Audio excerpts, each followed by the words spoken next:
don't have an arrest warrant for them.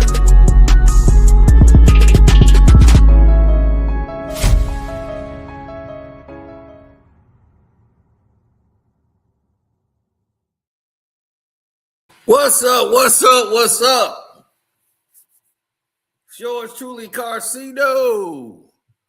Let's talk about it. Shannon Sharpe said some things that I felt were shocking, to say the least.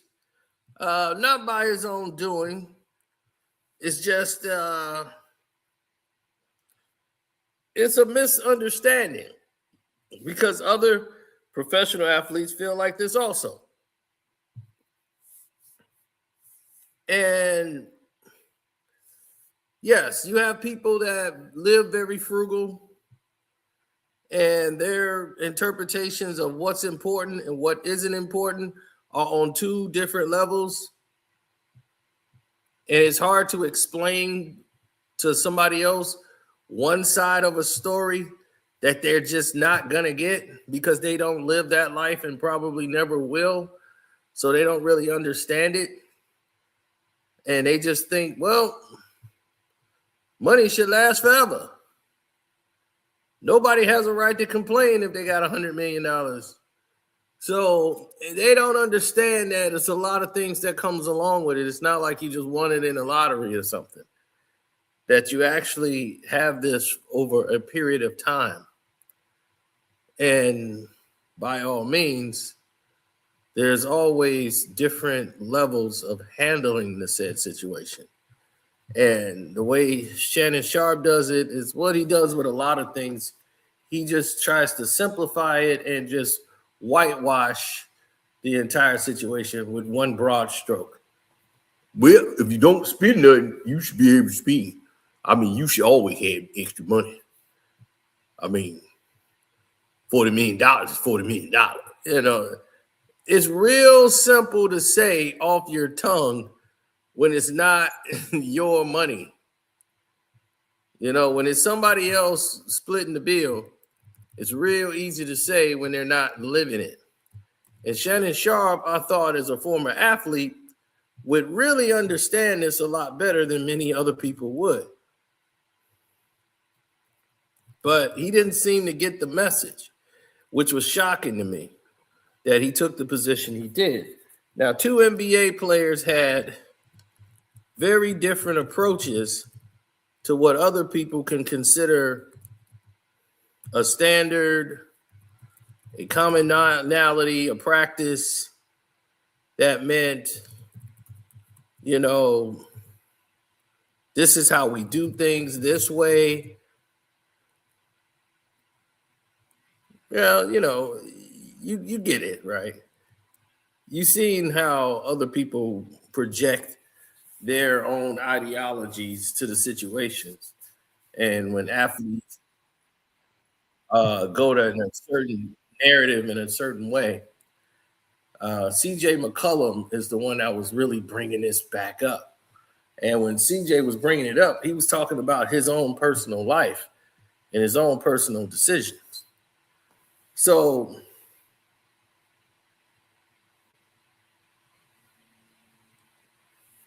when you start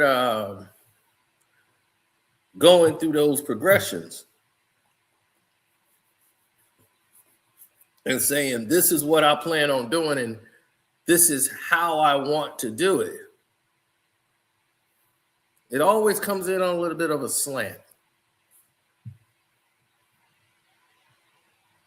Let me let you hear the example. Wait, having a driver.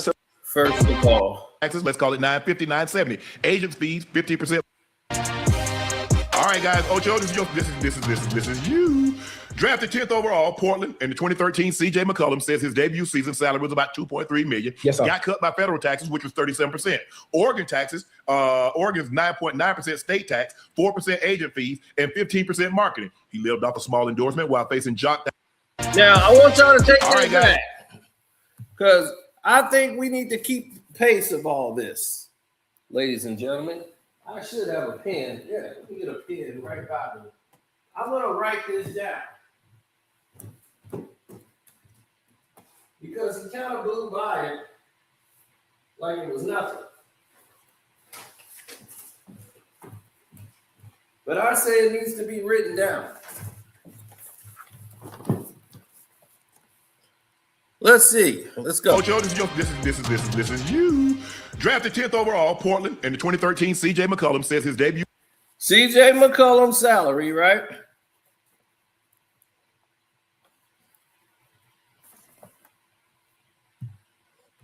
Okay, here we go. Season salary was about $2.3 million. Yes, sir. 2.3 million was his salary. Cut by federal taxes, which was 37%. Or 37% taxes. taxes, Oregon's 9.9% state tax, 9.9% state tax. I want y'all to remember this. 4% agent fees, and 15% market. Did he say 8% Asian fees? Oregon taxes, Oregon's 9.9% state tax, 4% agent fees. 4% agent fees. So your agent is getting 4%. And 15% marketing. He lived on 15% marketing fee.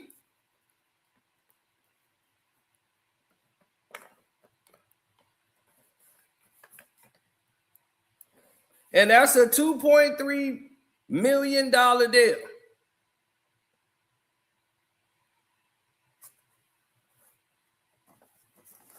Let that sink in, ladies and gentlemen. Did you see all of that? And did you hear all of that implied right there? Did you hear all that implied right there?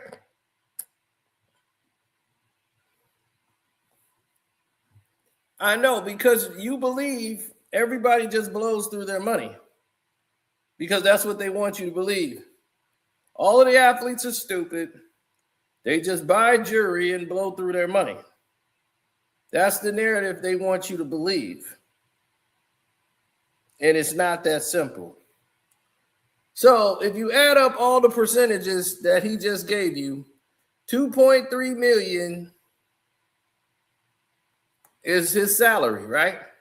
37% in taxes, 9.9% is the state tax, 4% is his agent fee, 15% to his marketing fee.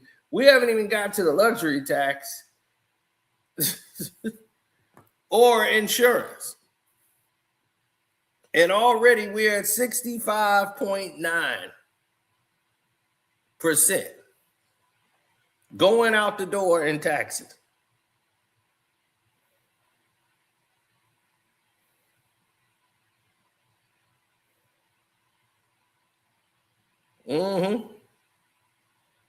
Let that sink in, ladies and gentlemen.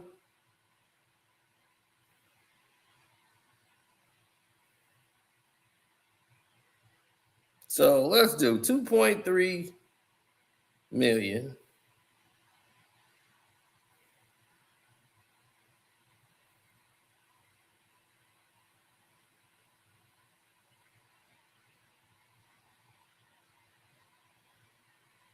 $65.9.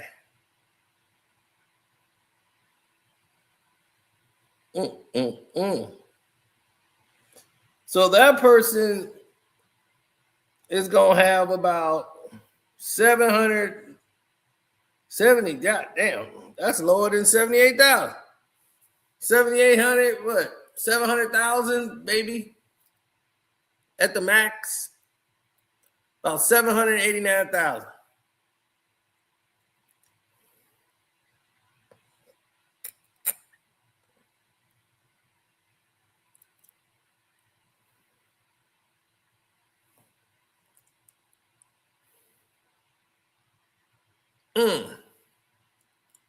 Less than that.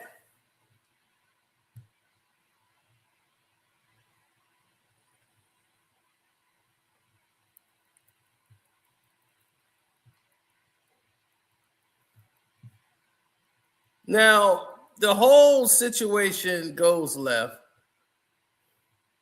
when you start seeing these situations present themselves and show themselves. So once you start seeing that nonsense like rear its ugly head, where do you start putting your thoughts once you hear that? Unc immediately takes this position. This man was living like what? Off a small Small endorsements. endorsement while facing jock taxes, union dues, and other expenses common for you. Jock tax and union fees. Union dues and everything else. More taxes, right?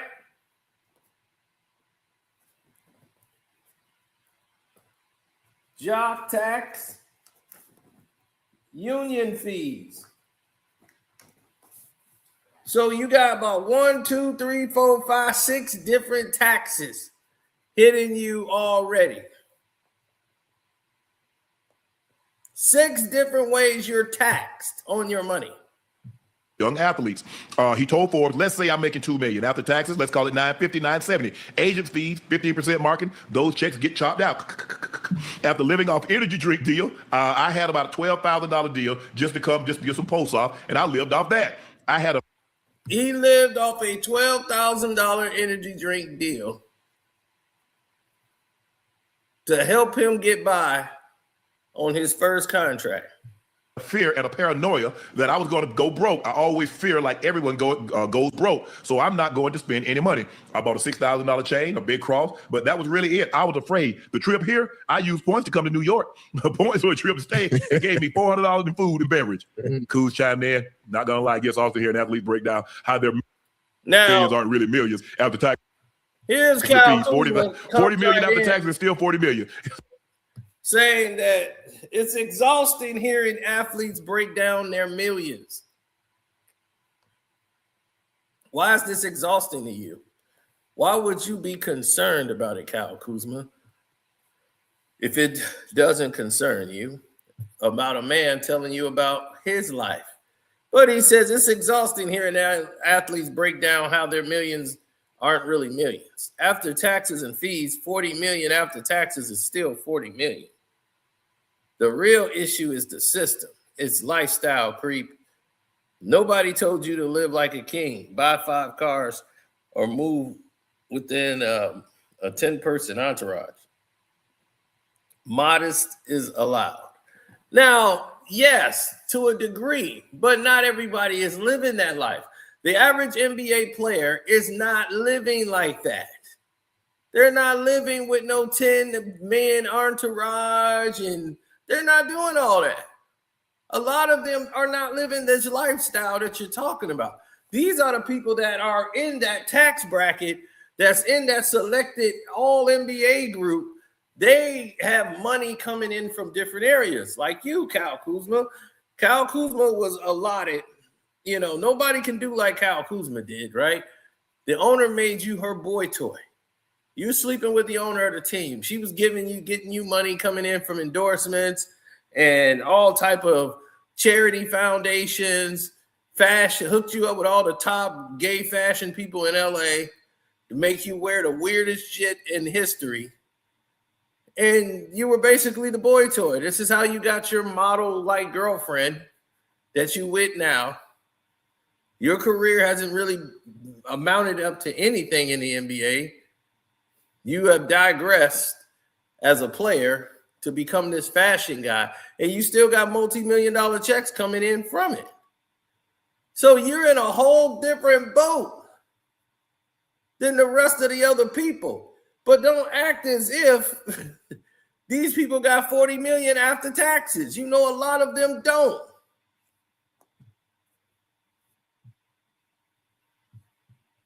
The real issue is the system. It's the lifestyle creep. Nobody told you to live like a king, buy 5 cars, or move with a 10-person entourage. Modest is allowed.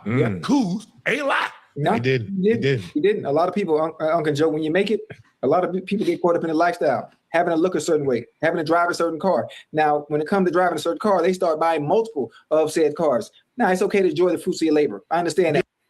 Now, you got to understand, you're talking to 2 of the most frugal human beings on the face of the planet. Shannon Sharpe, and nobody is as cheap as Chad Ochocinco. That is probably the cheapest man alive. Hey, but he got through everything. Chad ain't had no entourage. Chad came up and did everything he wanted to do, how he wanted to do it. What Ocho did to make everything go back full circle was amazing. Dude ate McDonald's all the time. He didn't go out to fancy restaurants. But he never made no 40, 50 million. He never got to that level. So he was still, living modest because that's what he had to protect. He was more famous off the field than he was on it. People don't really remember him on the field like that. He was hot for a couple of years, then he got hurt in Cincinnati. And then that was it. His career started to go downwards.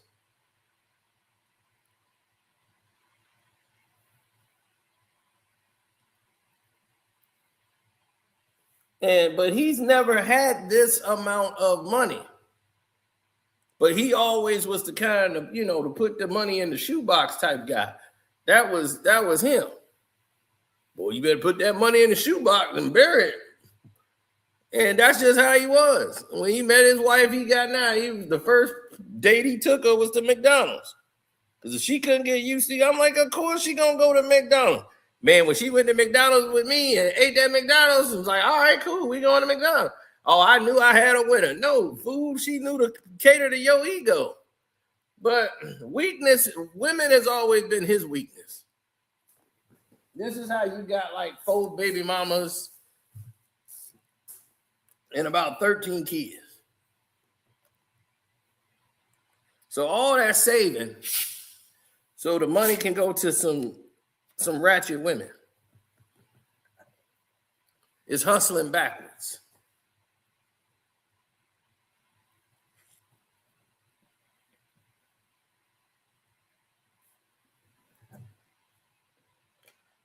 But it's the same mistake. They go after the same damn thing and end up with the same damn problem down the road.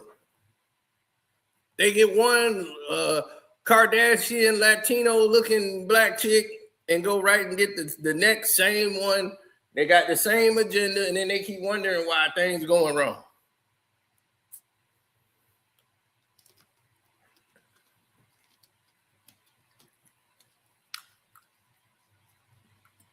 You keep picking wrong because your antenna broke. You keep going after the wrong thing for the wrong reasons. That's how you end up in those situations. But this isn't about that. This is about the money side. So they're going to ignore all of these taxes that the NBA players are saying that they got to pay, that the NFL players pretty much pay the same thing. And they don't make as much as the NBA players. Yes. So you work your butt off to get to this point in life. Yeah. But some people don't know when to scale back, and they get lost in the sauce, as I call it. Now I got to keep up with the Joneses. Yeah. Now I have to dress a certain way. Now I have to drive a certain car. I have to buy multiple chains when something new comes out. I got to keep up with it. It's ridiculous to me at the point. I was extremely smart, Uncle Joe. You know how I am in moderation. I do things in moderation. Now, when I was playing, I lived extremely below my means, extremely well below it. And now I'm able to enjoy, some of the fruits of my labor. Now I'm starting to have a little fun, still doing things in moderation, but doing some things that when I was playing, I definitely wouldn't do. I definitely wouldn't do it. Now I'm enjoying myself a little bit, just a little bit. Yeah. I lived a little now because. But after a while, I like t-shirts. And everybody I know y'all be asking like, man, where do you get those t-shirts from? Shelly's like, I'm not buying you no more t-shirts. This is getting out of hand. I'm like, Shelly, they t-shirts. You make it seem like I'm buying $100,000 watches. They $20 t-shirts. Yeah. So I get it, and I do. Look, that's one of the reasons I left the state of California. 13.3%, 13.5% sales to state tax. I'm at 37% federal tax. So before anything. Before FICA, before Medicaid, before I do anything, I'm only getting 49.5% of my money. Uncle Sam got it. Gone. Agent fees. I get it. So anytime I get something, let's just say I get 100,000, I go ahead and slide, 45, 48. I set that to the side. Yeah. So now that means I only got 52, 55 to deal with. Yeah. You don't got 100 now. See, people make a number and think they got that number. No, you don't got that number. Anything you do, you automatically this is what my guy told me, Ojo and Joe. Mm-hmm. He said, you in partnership with Uncle Sam. He said, when your money grows, so does his. Yeah. Yeah, but here's another thing that old Unc said. Unc said in this situation, and it was very relative to the situation, to the point. And I got it. I didn't want him to think I didn't get it, but no, I got it. But it's like, oh, I get it. I understand. You want it to be something that it isn't. I know. But Unc said that once let's say you got $100 million. Right? You got $100 million and you're out here neglecting the fact that you have $100 million. You out here making all kind of other crazy decisions that's going to alter the way you move and pretty much handle any kind of business out here on the streets. See, they act like this lifestyle is going to last forever. And that everybody just spends up all their money and go broke. Some players are like that. They can't help themselves. They got family members. They have a lot of things they got to do with the money. Most of them made promises. So when you coming up in the inner city, let's say you came up in Atlanta or New York, when you was out on them playgrounds, when you was going on these missions, like these AAU tournaments, somebody was financing you. Somebody was on the streets like, yo, leave that shorty alone, man. He got a dude going to the league. They were protecting you on the streets. They are doing that with a thing like, hey, when you make it, don't forget me. Remember, I watched your back on these streets. Dudes wanted to get you. It's a lot of things that go on in the lifestyle before you make it to the league. Deals are made that you don't even know about. Believe me. There's tons of deals that was made. This has been going back since the 80s and 70s. 70s, 80s, 90s, to early 2000s. They tried to get Chris Webber for it because the dude was basically taking care of Jalen Rose and the whole team. And the NBA tried to, like Michigan, the state of Michigan tried to make it look like he was a bad person. This dude, he was just looking out for kids who he knew was going to be something. And he was just like, hey, when y'all make it, come back and do something for the kids. He wasn't even asking for anything. Man was already retired, had money.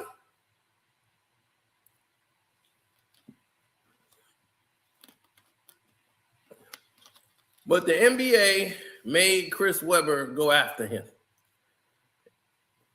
And that led to a fallout between Jalen Rose and Chris Webber, who they've now put all that to the past. But I felt bad for Chris for being put in that situation. Now, that's been going on since the beginning of time. So a lot of the inner city kids who were protected and taken care of. Like Will just said, Amari Stoudemire had about $8 million before he even played in the NBA. They were paying him $8 million in high school. He had an $8 million deal. Like, he was not playing in your rinky-dink AAU games. He was playing in the top NBA AAU games. They kept Amari Stoudemire in those games.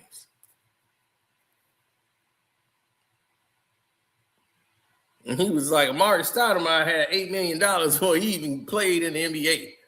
Just off the deals he got from Nike and going to the tournaments they kept putting him in. Amari Stoudemire is who they was looking at to be the superstar of the league from day one. So all of this thing that they talking about, this system, this is why athletes go broke, because the tax system is extra crucially brutal towards the professional athletes in sports, mainly basketball and football, where they cap you. Baseball don't have a cap. You could pay any individual player what you want.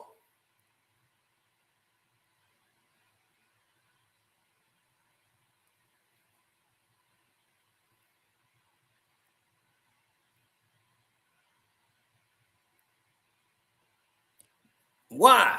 And then what did you think they did? They priced black people out of baseball. Black people were all through baseball. Some of the best players in the world are in baseball that were black. Black people had all the records. Satchel Paige, everything. This is why they wanted to destroy the Negro Leagues. Once they integrated us into baseball, we was shattering these records that they thought were records. They tried to put a law that says it's illegal for us to play with whites. That's just not genetically correct to put us together in our sports. How are they supposed to catch this guy? He run like a jet. He hits a single and he can go all the way home. So when I hear these guys talk about today's athletes was better than the athletes of yesterday, I'm like, boy, you have no idea. I'm not that stupid. But this new young age in the internet, like, I don't see any clips or highlights. Everything I see of Will Chamberlain is in slow motion. Yeah, that's because slow motion highlights. Watch it in real speed. Will Chamberlain was 7 feet and would run like a jet. He would beat guards down the court. At 7 feet, he was like 7'6", damn near. Will Chamberlain was one of the fastest guys on the court. He was a hurdles champion. Hurdles. He used to run and do hurdles at 7'6". He was the volleyball champ. He retired and quit the NBA to go do volleyball. And he came back to the NBA years later. And that's what I'm like, dude, do you know what Bill Russell was #1 in hurdles? #1 track and field. He's 7 feet tall. And he can run the floor and play forever. Boxers used to box when there wasn't any rounds to call the fight. You could be in the 37th round. The fight's still going to somebody drop. They reduced these rounds to say it's too stressful on the fighters. They used to be at 15 rounds. Then they dropped it to 12. There's no way you are a better athlete today than then. We're more athletic. I don't think so, buddy, because they've done things you guys have not even done yet.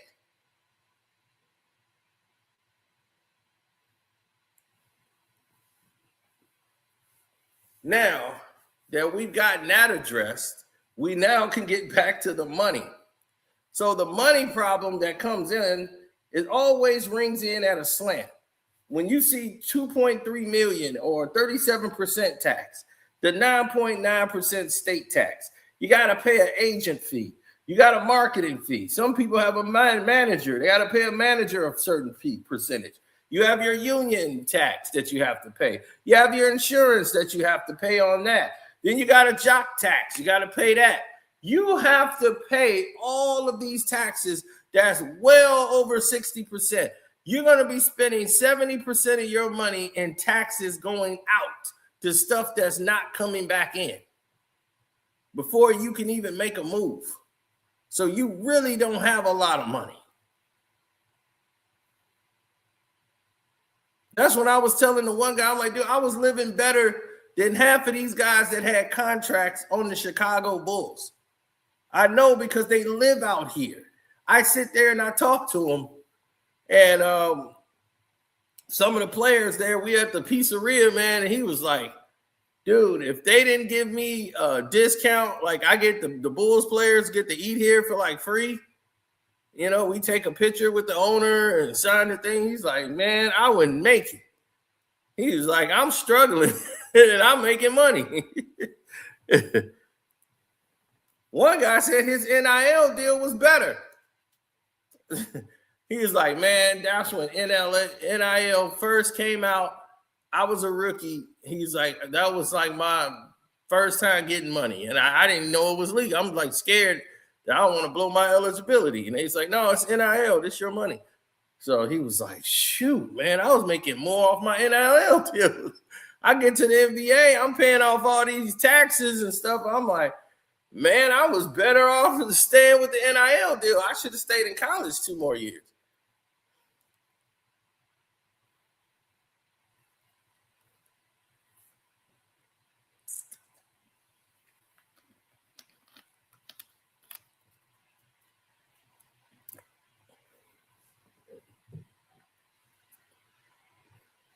Oh, yeah, Bo Jackson. Bo was illegal. They wouldn't have been able to know what to play. They wouldn't know what to do with Bo Jackson. You couldn't place Bo Jackson anywhere. He was just too gifted. Well, let's see what Unc them say about this. If you understand that and live with your means. Yeah. See, if you go buy Mama a Rolls Royce, who's gonna have to pay? See, I think I get Mama something that I can get off of, and she can take care of herself. Yeah. If she need to go buy a tire, she can do that. Right. If I buy a $500,000 car, Joe, who gonna have to pay to keep that upkeep? Me. Right. I buy Mama a $3 million house. Who's gonna have to pay to keep that upkeep? Me. Yeah. Mama can't clean a $3 million house. My sister can't clean a $3 million house. Yeah. See, here's the thing. Athletes don't do that. They don't buy their mama $3 million houses unless you LeBron James. And he probably ain't doing that. So you buy yourself a house, that's going to be your $3 million house. Your $3 million house or 1.5 normally when you come in the league, the player get their house. They normally get 2 cars. They have the SUV.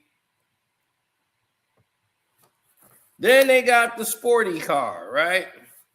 They got the whatever sports BMW that costs like $100-something grand. They get one of those sports cars. So they got the SUV car and they got the sports car. Now, if they got a girl that they living with, let's say they girl live with them or whatever. Normally she's driving, she's going to want her own car. So you buy her little G-Wagon. That seemed to be the main car they give the woman. That's why I was like, I'd never drive a G-Wagon. They just made that the women car. So you get a G-Wagon, that's a side piece or a wife car. Don't ever date a chick in a G-Wagon. Some dude bought it for her. Now, so you get the G-Wagon for your girl. So now you had 3 cars. Now you got this big house that got $3 million. Like you got like 8 rooms, 5 bathrooms in this house, or 4.5 bath, 8, 9, 10 rooms maybe. And now you're looking at it and you saying to yourself, okay, who else gonna be there? Normally they move in brother or cousin. Brother or cousin is living there. So now you got family members living with you, cousins or brothers, what have you, right? Some got sisters. And now, right, now you got all of that, right? Now you buy mama house. And most of them, mama house gonna cost, it depends on where they live. Mama house gonna cost about $500K to about $700K, depending on where they at. They're not. Mama gonna get a GMC or one little Dodge, like SUV car or small car. She's not getting the luxury car. Mom is not getting the luxury vehicles. NBA players don't do that with their mamas because their mamas don't want all that. Some players do. Like they got these young mamas, they want the diamonds, they want all, those are the wrong, you got to check that mama from the door. Most NBA mothers, they long as the bills is paid, they in a nice neighborhood and got a nice house, upgrade from where they came from, they good.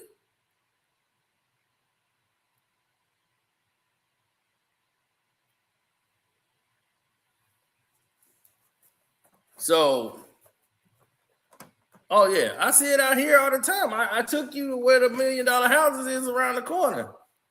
My house is what, 700,000, worth about 700 now. Theirs is about at least 2 to 3. Over there is 4, 5. They still building over there. Now I could go over there and apply and get me a house at 1.2 million. Easy.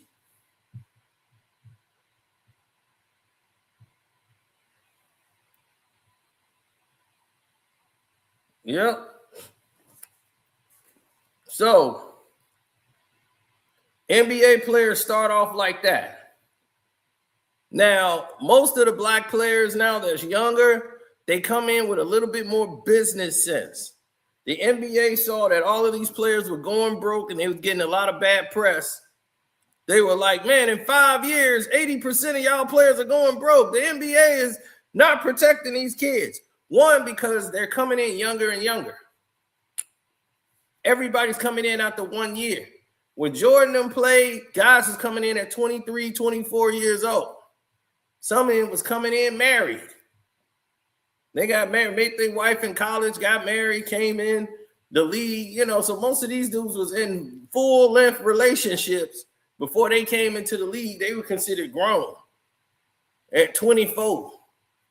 Now the average age is 20, 21, 20, playing 2 years. No real 4-year players anymore. So it's like 19, 20, 19, 20, 19, 20. These guys most of them have had no concept of money, meaning that they haven't paid a bill in their life. They don't know how any of this stuff works. Everything has been taking care of them their whole life. And now you are to counteract that. Most of what you're going to be seeing now, as I told you, the game has changed. The inner city kid from the hood who think he got a shot at the NBA, you don't. You plan to go overseas now. Your job is gone. They're not even thinking about you. You don't even exist to them no more.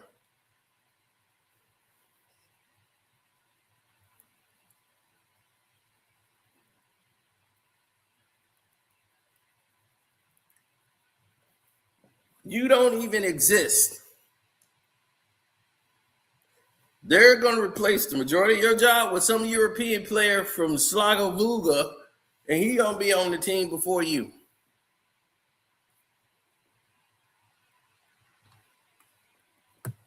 But majority of these athletes that are coming in are children of former NBA players. All these mixed babies, these mixed 6'9" babies, they're going to be flooding the NBA. I told you, it's more coming.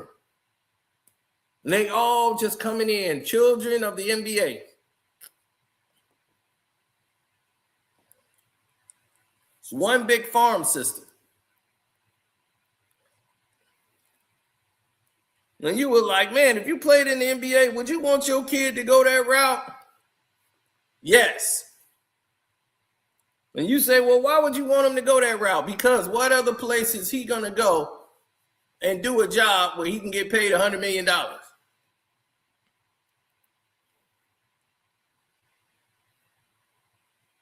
I'm going to say, forget the NBA, son. Study. Hit the books.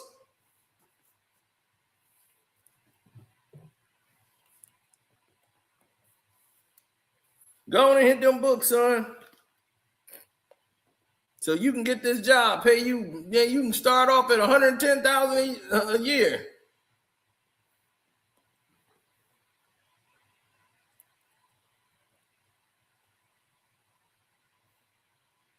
Dog, it's a breeding ground. Rondo's son, Perkins' son, D Rose, Derrick Rose's son.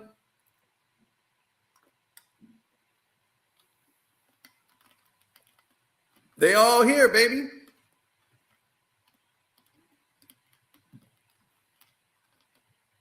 And you know why? Because that's just like them making it back to the league. The parents now, it's like, good, all those years. Now, my boy's in the league, and he's going to have a career that's going to last about 15 years of him making hundreds of millions of dollars. We back in the money, baby, because their money didn't stop and dropped about 80%. Those television broadcast deals, unless you Reggie Miller or somebody, you ain't making no money. All the money is on the internet. People on the internet is making way more than them. They were stunned to see Joe Rogan making $85 million a year. $85 million for 1 year. Not a deal. How much he made in 1 year? $85 million.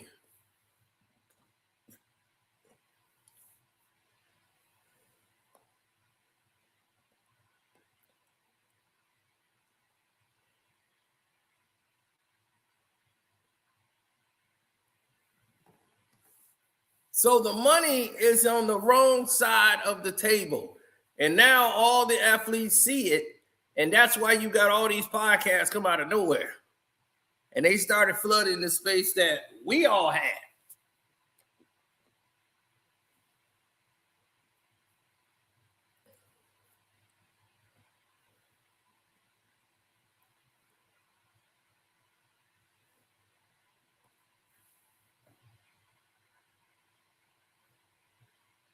Mm-hmm.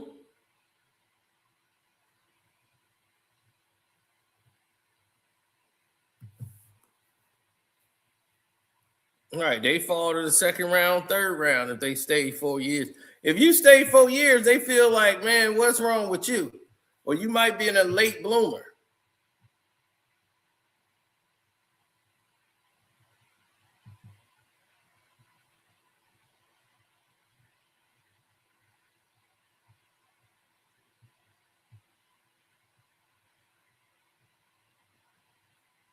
Sister can't cut the lawn at a $3 million home. So you got to be smart, because you got to realize anything that you do for your family is greater than anything that's ever been done for them. Right. And they know you're doing it out of love. Forget the fact that it's more than they ever thought. It's out of love. And that's true. That's true to a degree. But that's very far few and in between. I would say athletes in the 90s and early 2000s blew their money doing things like that because they had no real guidance. The NBA had to put together a system where they actually put you through school. And that's been going on for like 25, like since the 90s, because they really didn't have that educational system. But they were like, these players are too young. They're 19. Some are not even old enough. They're not even 21. They're not old enough to even make these type of financial decisions. And the people around them, they have to trust. So there was like almost an entrapment the NBA was doing, getting teenagers to sign multi-million-dollar financial deals without really understanding the verbiage or anything, just having a lawyer explain it to them. So they had to put this school together. So it's like you go to rookie camp and you go to school. They charge the guy come in and start teaching you about what to look out for with scams and here. But in the same time, they're putting these guys there for like realtors for your house. All of these things, these people that's going to be putting their hands in your pocket. The guys that market money managers, they're there too. Yeah, come with our firm. We're going to manage your money. And they're going to manage to get power of attorney over your accounts and run them for you. They're going to pay your taxes. They're going to pay your water bill. They're going to do all these things for you. Then when it's all said and done, you're going to be taking them to court because they're going to be stole half your money. They don't mention that part. And if that's not enough, I don't know what to tell you. Nothing else I could do. Hey, Uncle Joe, you know family don't know when to stop now, right? Yeah. Yes, I do know. Yes. Family don't know when to stop asking. Now that's hard, especially for these young players. You're coming into money young, and you think about you got all these people coming after you, and asking you for this. Man, it's difficult. It's difficult. I don't think people understand. I'm personally, I never tweeted, I never say anything when I see these clips about players saying, a certain amount of money is not enough, and I know what's eating them up. Right. The lifestyle and trying to maintain an image, because once you stop playing, Joe, it's impossible. It's impossible. Still see you same. You still Ocho. Yeah. Oh yeah. Ocho, the first thing, what is man? Ocho must be doing bad. He ain't got that big chain. I don't see that big chain. Hey, Ocho used to be in the club popping bottles, man. I ain't seen Ocho in the club in a minute. Yeah. Did you? And that's how it is. It's called circling the wagons. I'm like, dude, we got to circle the wagons and deal with the problem. We can't just keep going down, and the Indians are just shooting arrows at us, and we just ignoring it. It's like, all right, look, let's circle the wagons. Circle around them, and then they stuck in the middle. And then you deal with the problem. Then you get back to what you was doing.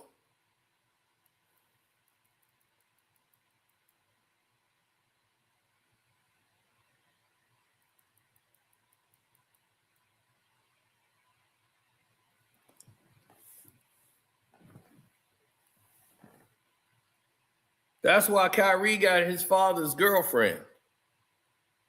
That's who manages his career. A black female. And the NBA tried to shun her. She's the first black woman in sports history to negotiate a multi-million-dollar deal. Then came Lamar Jackson, his mother. She has experience. She wasn't just one person that's just, she doesn't have this type of a level of experience. He needs an agent. He doesn't need an agent. He knows his word.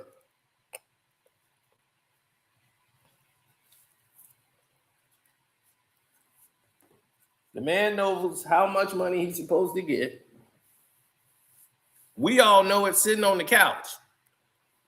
How much money he's eligible for.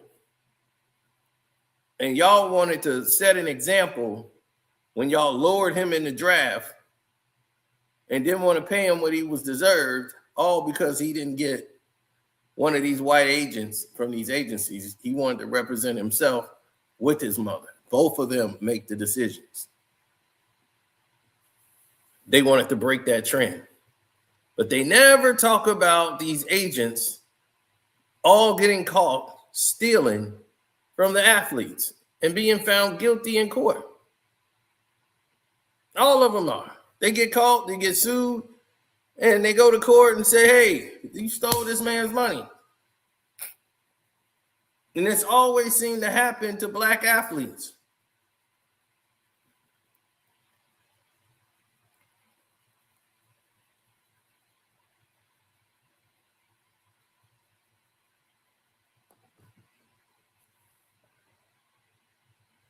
Now, this will never happen to LeBron because they will protect LeBron. Because LeBron can't be out here broke. Steph Curry won't have this problem. Kevin Durant won't have this problem. These are the NBA dynasty players. They're not going to let them go down. They wouldn't let Kawhi Leonard and them go down. The people they market, Luka would never. Luka's going to have the best of deals. Y'all know that. When I get deals that comes across my table, I'm getting the best of the best that comes my way. And I have to make a decision on what I'm going to put the money towards.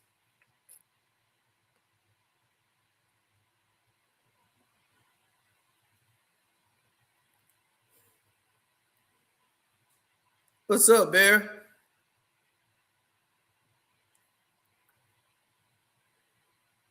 Right, we had this other guy from Cleveland, this junkie. He don't know nothing about Cleveland, man. He's a disgrace to Cleveland. He's like the low the low totem pole version of Cleveland. He don't know nothing about Euclid Avenue. I'm like, how are you from Cleveland and you don't know nothing about Euclid?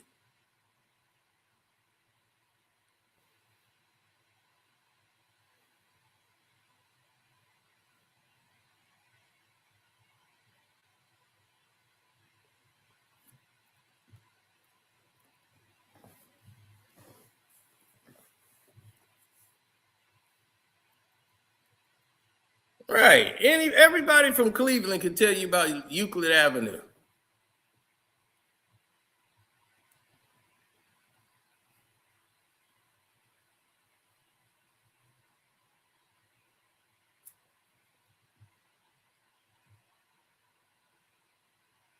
You see, Bear knew exactly how to spell it and everything.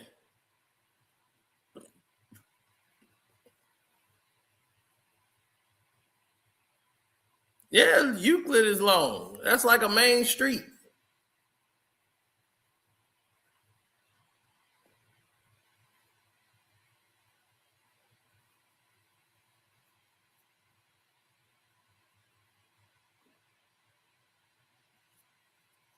Yeah, I try to stay out of Cleveland.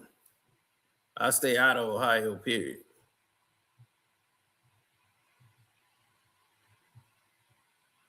Oh, you living in Pittsburgh now, Bear? You done gave up on Houston? He been running so far away from Cleveland.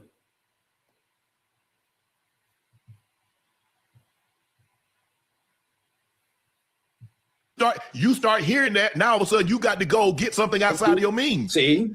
Oh, hell no. Yeah. You've got to put limits on what you give because takers will never put limits on what they take. Yeah. You have to understand, and you buy something, you buying it, just like, okay, I give, let's just say for the sake of Joe and I, we homeboys. Yeah. Joe ain't make it, I made it. Me and Joe been cool. I know if Joe had made it, he'd do me the same way. Yeah. I'm going to shoot Joe some money, and I ain't going to never ask him, I ain't never going to mention, I'm never going to put him in a situation where he feel that he got to pay me back. Right. But I already know I ain't asking for that money back. I only give money that I know I ain't going to have to, my homeboys ain't never got to worry about paying me back. That's with anybody. And that's true. Don't give nobody any money expecting it to come back or you need it to come back. Don't give nobody any money that you gonna need.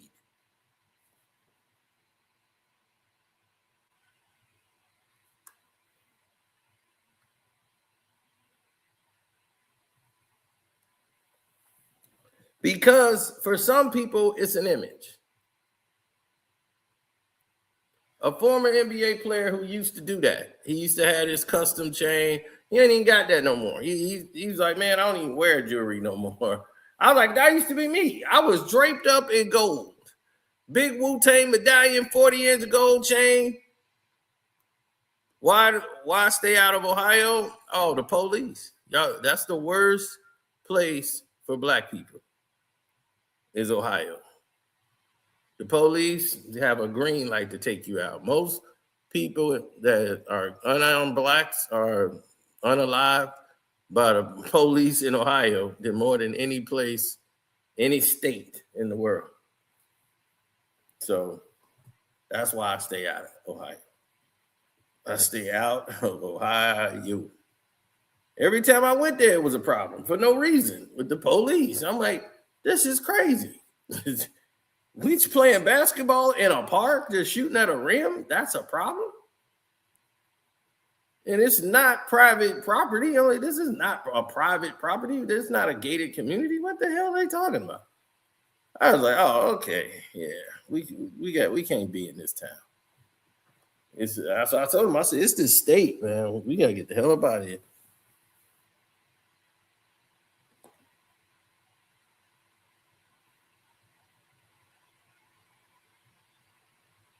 True. Don't loan out any money that you need back. That's why I say if I go gamble, that's my money that I'm cool with. If I look at that as a loss anyway when I gamble it. If something come back from it, boom, we won. Hey, we up. It's a good day, good feeling. But I didn't need it to save my life. Like, man, good thing I hit those sevens. They were gonna hit the switch on the light bill. Like, no, you can't do that. So Shannon is right there. But they keep trying to minimize it as if everybody is buying jewelry and cars and that's where the money is going. No, start looking at these white athletes and saying, man, why they don't have these problems? They ain't buying gold chains and rims and cars. I'm like, no, they do. They got jewelry. They got cars with rims and boats and all kind of shit going on. So I don't know what you talking about. Them white boys be spinning. Brothers ain't buying boats. The white boy got a boat, jet ski, and all kind of stuff. I'm like, man.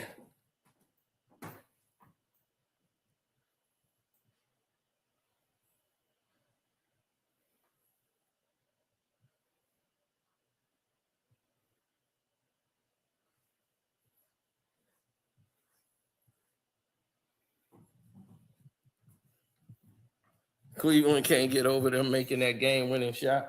Well, that's the nature of it. You know, when you start looking at these people try to compile things to go against you, this is what they do.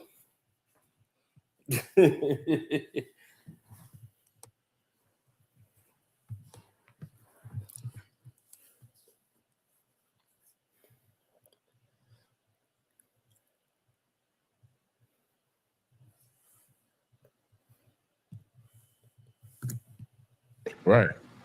Right. That's how I do it. Because but you buy a car. If you gotta buy a car, Ocho, and I gotta pay the insurance on it, and I gotta pay the maintenance on it, and I gotta buy the upkeep, I gotta pay the upkeep on it. Well, damn. I thought this was like a robbery, in and out. Yeah. Yeah. That's what I'm being real. Yes, sir. And people are like, oh, that's your family. I get it. You go broke with effing with your family. And then what? Let me tell you what happens when somebody goes broke, when they spend all that money. The first thing they're going to say, we know what they're going to say, Joe and Ocho? What's that? Man, I don't know how he lost all that money effing with y'all. Yeah.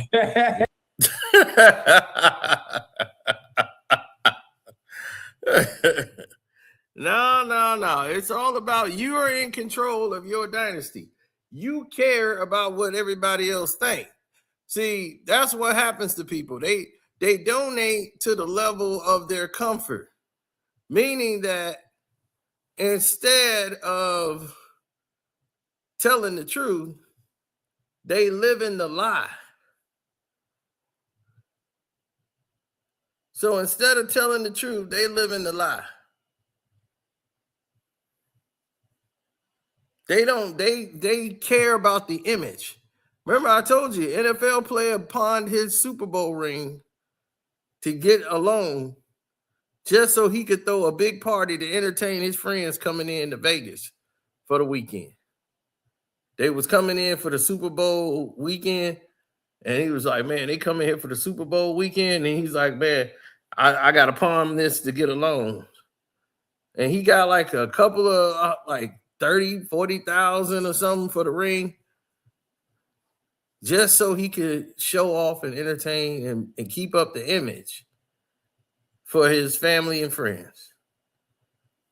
That's how the self-esteem, how low it has gotten. The bar has dropped. That's how low it's become.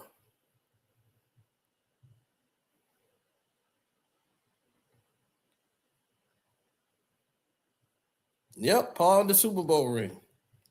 He played on the 49ers. He pawned it just so he can spend the money entertaining friends and family coming in for the Super Bowl weekend to try to keep up a lifestyle that he no longer can afford. But he had to give them that image, like he's still that guy. He couldn't have them look at him no other way. That's when you live in delusion.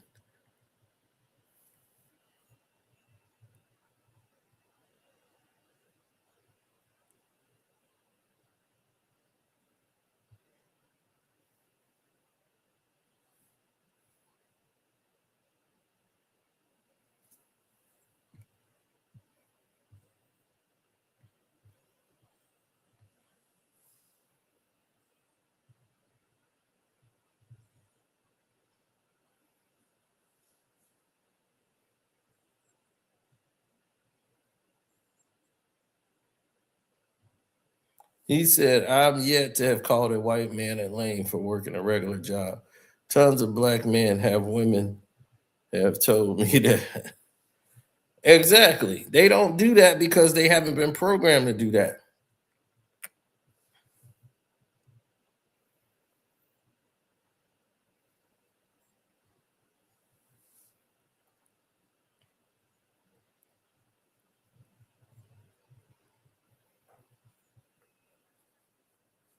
Plexico sold his Super Bowl ring. Yes, that's true.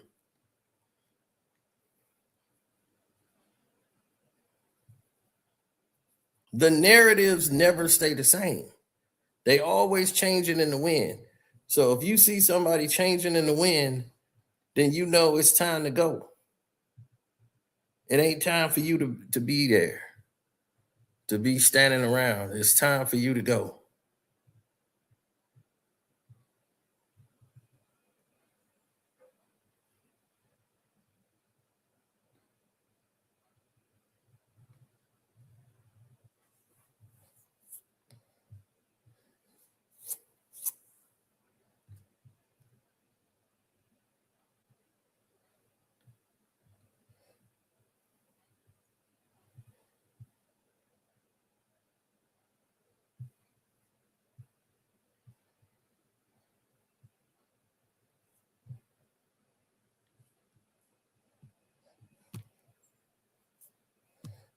That's how I lost it. Effing with y'all. Yeah. Because every time I couldn't say no because I felt bad. Or Every time you said, let me get 50,000, let me get 25. You had this great idea. I didn't say no. Right. Everybody always Then got when it's great- all gone, man, I don't know how he lost all that money. See, that was I'm not going to give somebody $50,000 who never can control or handle $50,000.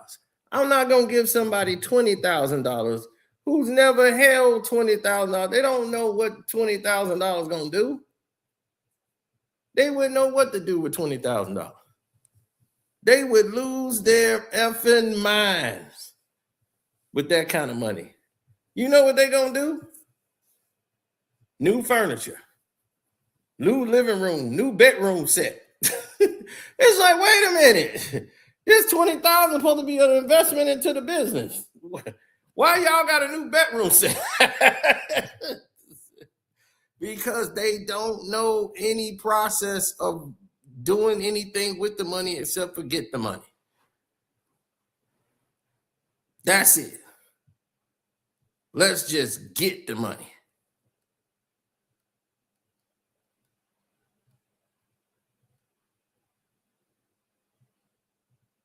Man, they going left all the time with this.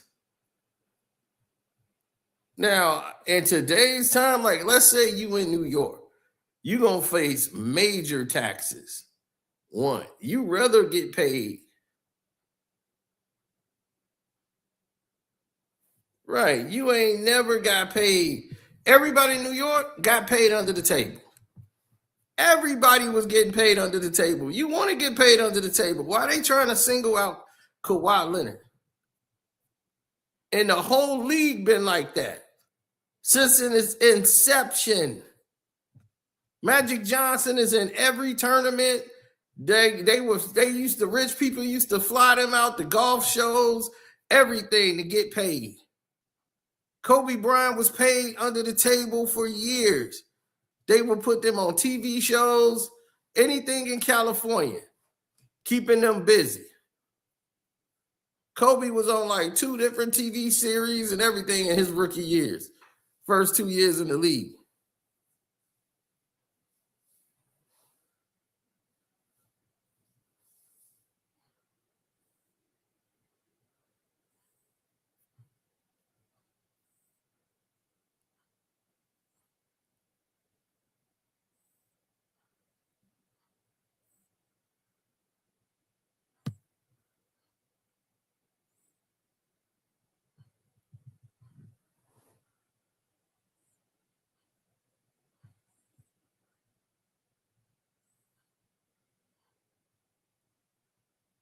Kobe didn't wife Brandy. Yeah, well, at that time, yes. He was never going to wife Brandy. That was more promotional. and publicity for Kobe than anything. But no.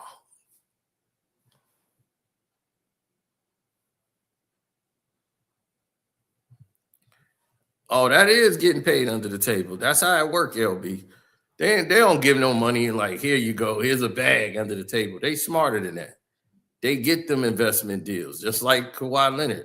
Had an investment deal, just paid him like $20-some million. They was like, man, what kind of endorsement pays $20 million? It's like, come on, man, stop. Y'all been doing this for years to circumvent money. They tell people that, hey, we know you're going to lose money coming here. They told AD that. Hey, we know you're going to lose money taking the deal coming here. We going to make it back. You're going to make it back because you're going to be in LA. You're going to have opportunities galore to do X, Y, and Z more than you would there.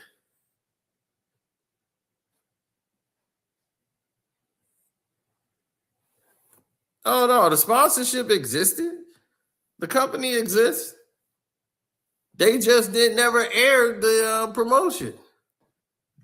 But nothing they could do about it. That's what I'm saying. The NBA and all these people who handling the investigation, ain't nothing they gonna do about this. You can say, hey, Ballmer pay a fine, he'll pay it, like whatever. Pay the fine, let's get it on. You know, the trade is done. He's in Toronto. Move on. They the one dragging this out. But they've been doing this forever with every player. I could pretty much name every player in the league they have done this with. And they have done deals under the table to circumvent the cap. With Anthony Davis, they did the same thing to circumvent the cap. Every team LeBron is on, they've done all these things to circumvent the cap. It's been going on since the beginning of time. The Lakers, to keep all their players. When Magic and them was playing, they did the same thing. They did it with Austin Reeves.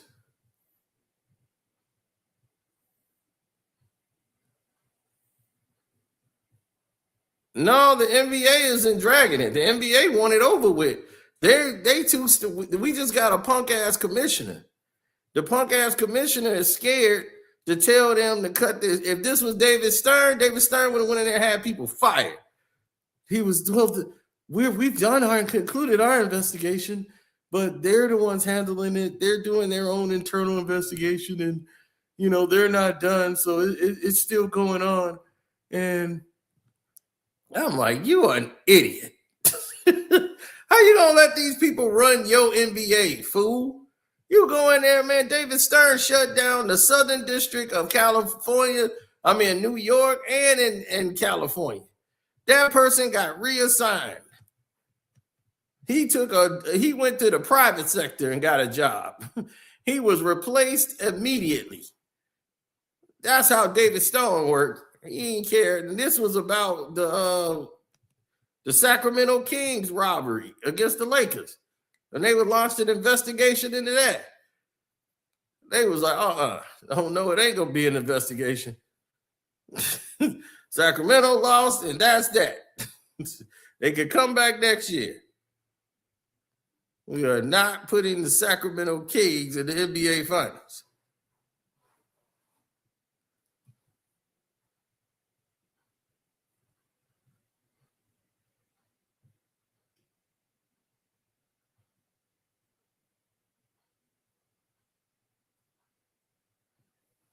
No, they messed that up. The New Orleans Saints general manager, he messed that up.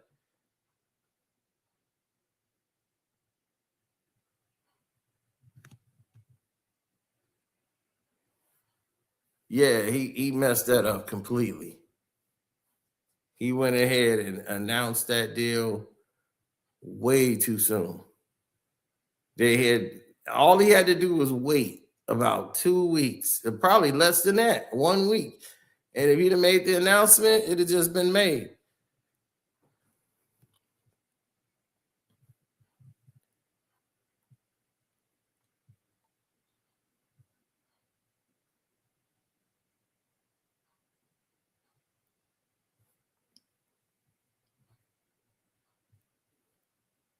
Yeah, I heard that he called Jay-Z about not wearing jerseys.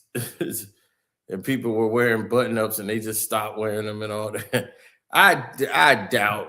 Yeah, I that's some stories you just go, I mean, he might have said something to him like in a joking manner, but Jay-Z wasn't moving the needle like that with a whole world. That's it. We can't wear jerseys no more. Jay-Z said no more jerseys. And that's not what Jay-Z said. He's just saying, I don't wear jerseys. I'm 30 plus. Give me a nice pair of jeans and some button up. S dots on my feet make my cipher complete.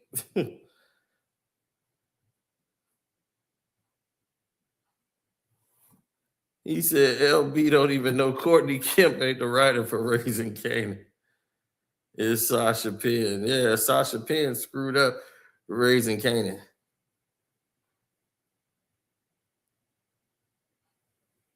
If Juke don't put that scar on Canaan, I know they're gonna have problems.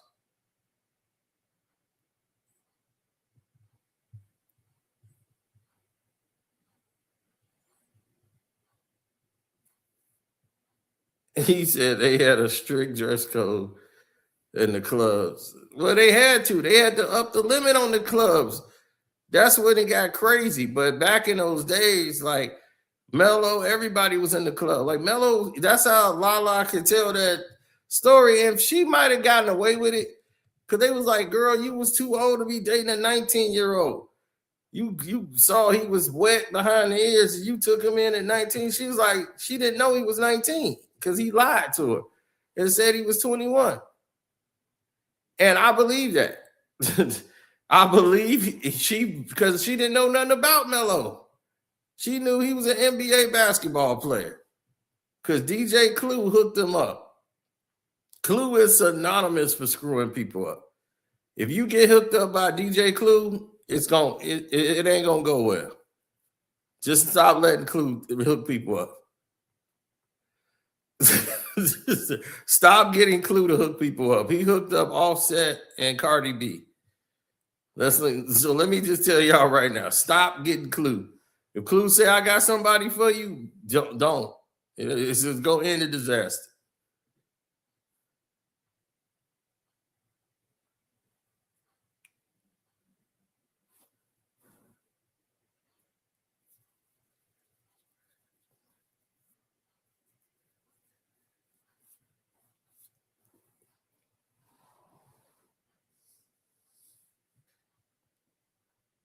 Nah, Rock going to jail.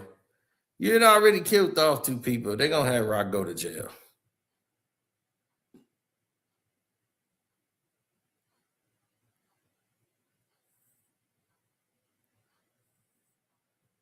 But I want to see how Jukebox.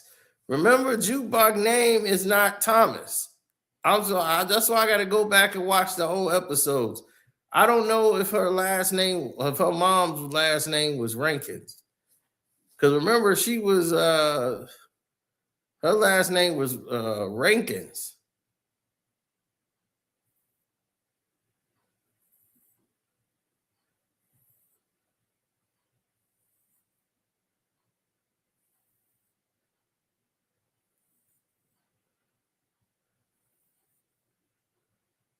Oh, now that Marvin gone, she really finna be on the loose. She probably gonna take out Flossie, everybody around. She gonna want to know who put down Marvin.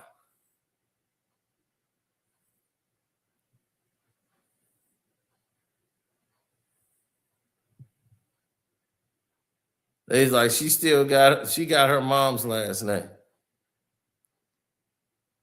Okay, that's what I was saying, because I was like, yeah, she got the letter. At least Marvin left her a letter in a briefcase because he knew it was over.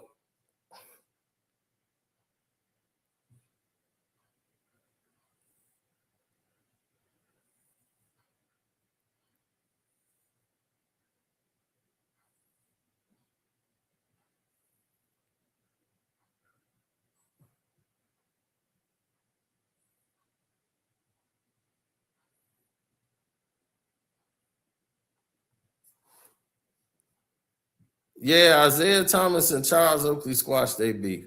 That's why I'm glad I didn't make the video about Oakley wife. Oh,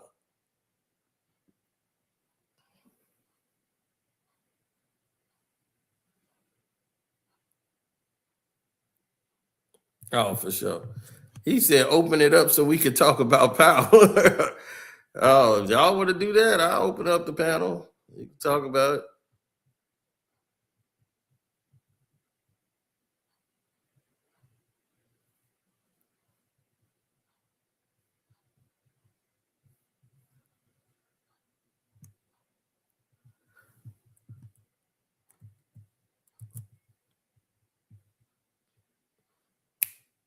There it is. I'm like, it's got to be up there somewhere. Take Uncle Shannon them off the screen. King is back up here now. What's good? What's good? Listen, I just gotta explain that whole mid to late 2000s like strict like the strict dress code era in the club. Like, oh, okay. After Change Clothes came out with Jay-Z, it got ridiculous. Because people told me when I was like young, I was like 9th, 10th grade. I think it was like in the 9th grade when Change Clothes came out. So people told me like it was getting insane. Like, you can't wear this, you can't wear that, you can't do that. Like, dog, it's like, man, I'm not trying to do all that. When I started clubbing around 16, like when people would help me to get in that was older than me and stuff like that. Right, that's like, why I can't believe wear Lala. No hats. I can't wear that. I can't. I mean, well, some clubs was like that. It kind of cooled down around 06, 07. That's why I believe Lala Obama, though. When she said that, when Lala said Melo lied to her and said he was 21 and he was 19, because she was like, we was going in the clubs and everything. Like, what is this? 19? Melo been getting How old is Lala? High school. Yeah. How old is Lala? I forgot, but I don't know. I remember Lala from like MTV2 and all that, so I forgot how old she was. Yeah, when she she was just met like Melo. Melo lies and told. She's like, I didn't know for a while. We had been dating and everything, and because he first told me he was 21. So she was like, oh, okay. She just took it at face value to the one guy. They got carded somewhere, and he was like, she found out he was 19. He's Melo. Ain't gonna lie, man. I mean, sometimes at the time, they ain't nobody keep up with like. Right, because she was there like, was we no was in socials the clubs and all that yet. There was no socials and all that. Like, this nigga been popular since high school. She ain't gonna know that's your girl. like unless she gotta know that through a gold digger friends or something. Right. See, like I told you, this is 2003. Remember that. This right. Like DJ Clue hooked them up. You know what I'm saying? Clue was like, hey, my guy Melo called. He just, because she was at the radio station working with Clue. And Melo hit up Clue, just like, hey, what's up? I'm in town. And she was like, if you know any good guys, hook me up. Because she was like a rookie exactly at 19, right? Melo was like a rookie already. Like, yeah, he was a rookie. I think when they met, it had to been like 2004 or 5. It was like 2003. Then he was like 20 something. She was like dating another drug dealing rapper, and she just ghosted him when she got with Melo. And she knew. I'm like, she knew who Melo was. She just couldn't believe he was 19. Like, she was like, wow, he wasn't keeping up with nothing. I remember. Because they got in a fight in the club over her ex-boyfriend. Yeah, I remember that. Yeah. When I was in high school. That's when Melo, I was like, dude, Melo fought like 4-5 dudes over her. That was on the news. I remember that. Yeah. It was like 2004. I had to been like in the 10th grade when all that happened. Yeah, it was like his rookie year, man. And he was in there throwing hands. I don't think it was his rookie year. I think it was his second year. I think that had to been his sophomore year when that happened. Yeah. Because that had to been like 05 when the brawl happened, like 05 or something like that. Yeah, dude was like, this why you been ghosting me for this nigga? And I think he threw a drink in her face. But I think Rock gonna survive though. Because when I see Marvin die, I was like, yeah, they just gonna confirm it. They're not gonna kill both of them. Rock is not gonna die because that would be a retcon. Cause it'd be, I mean, no sense. You just brought her back at the beginning of the season. Then you gonna Rock, kill her at the end. Rock dying will be a retcon. But then they Because always said on 50 the went to news, go like, see his mama in season 2. So it was like. but then remember when he died, they were like he got no kin, no family member alive. And that's why they gave his remains to Kanan. I mean to Tariq. You notice I noticed about every season at the end is about somebody, did they die or they survive? At the first season, it was like Howard. Did he die or did he survive? Then like 2, it was like, damn, who was it like season 2 of somebody that got shot or killed or something? Like they didn't know if it was alive or still. Was it Lou? Might have been. It was somebody, but I know after each season, then it was Unique, Unique. It was unique. and then it became Famous. Because Famous went missing for like multiple episodes. Like, Yeah, it was But the Famous thing too. with Famous is like, dog, Famous is even like that was dumb. Like they killed me off the air. It's like, Yeah, like every season is about and like, it was like, why would you kill Famous off the air?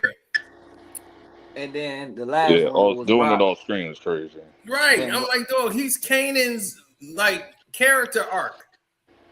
Yeah, That it don't was his even make best no friend. sense. He even named his son after him. The Right. He named his nigga, son Sean after him. the And then he nigga, don't care about him though. the nigga cried over Famous. So for him, this is contradictory to earlier. Yeah, dog, early it's in not the season. connecting, It's dog. contradictory. A lot of stuff not connecting, dog. Like to Man, OG power. like I said, Courtney Like, they Kim or rushing whoever it. the hell do this series trash. It's the same Tasha shit. Kent. I don't know. They rushing it. Like, Family members killing same goddamn trope every yeah, goddamn dog. season. I'm tired of Like, that shit, dog. trash. Like, nigga, how Nobody many like times this shit. I've this seen nigga so killed many rants. his 2 uncles, Man, right after 5, it was his epic cousin. all the way into 5. I said, man, every episode from 1 to 5. And then as soon as 5 was over, when he whooped Kanan's ass, 6 and 7 just went down. I'm like, oh no, because I'm like, this is the worst one. They let Like, they ain't explain how out. Kanan got the scar yet. No, They said it but happened it's when he was supposed to be by Juke, so we gonna see. If Rock dies, this is gonna be the biggest retcon. Because she was alive. Yeah, that'll be crazy. He went to go see his mom. Like, I hope they didn't forget that. But at the end they of didn't Power, forget though, that. at the end of Power, they say he got no living relatives. Remember? There's like he But got if no she living didn't relatives. if she didn't like witness protection though, Right. If she in Whitsack, but if she in Whitsack, how can he go visit her? Like I went to go see my mom's. If she in Whitsack? Unless she changed her name or like I don't know. It gotta be something. That's one retcon. But here's the thing: she could have been in Whitsack, and then let's say that the people she was snitched on, they all died. Like they just died from old age. Because remember, Stefano and Pino ain't even around when Kanan them is out in Power 1. They ain't nowhere to be found.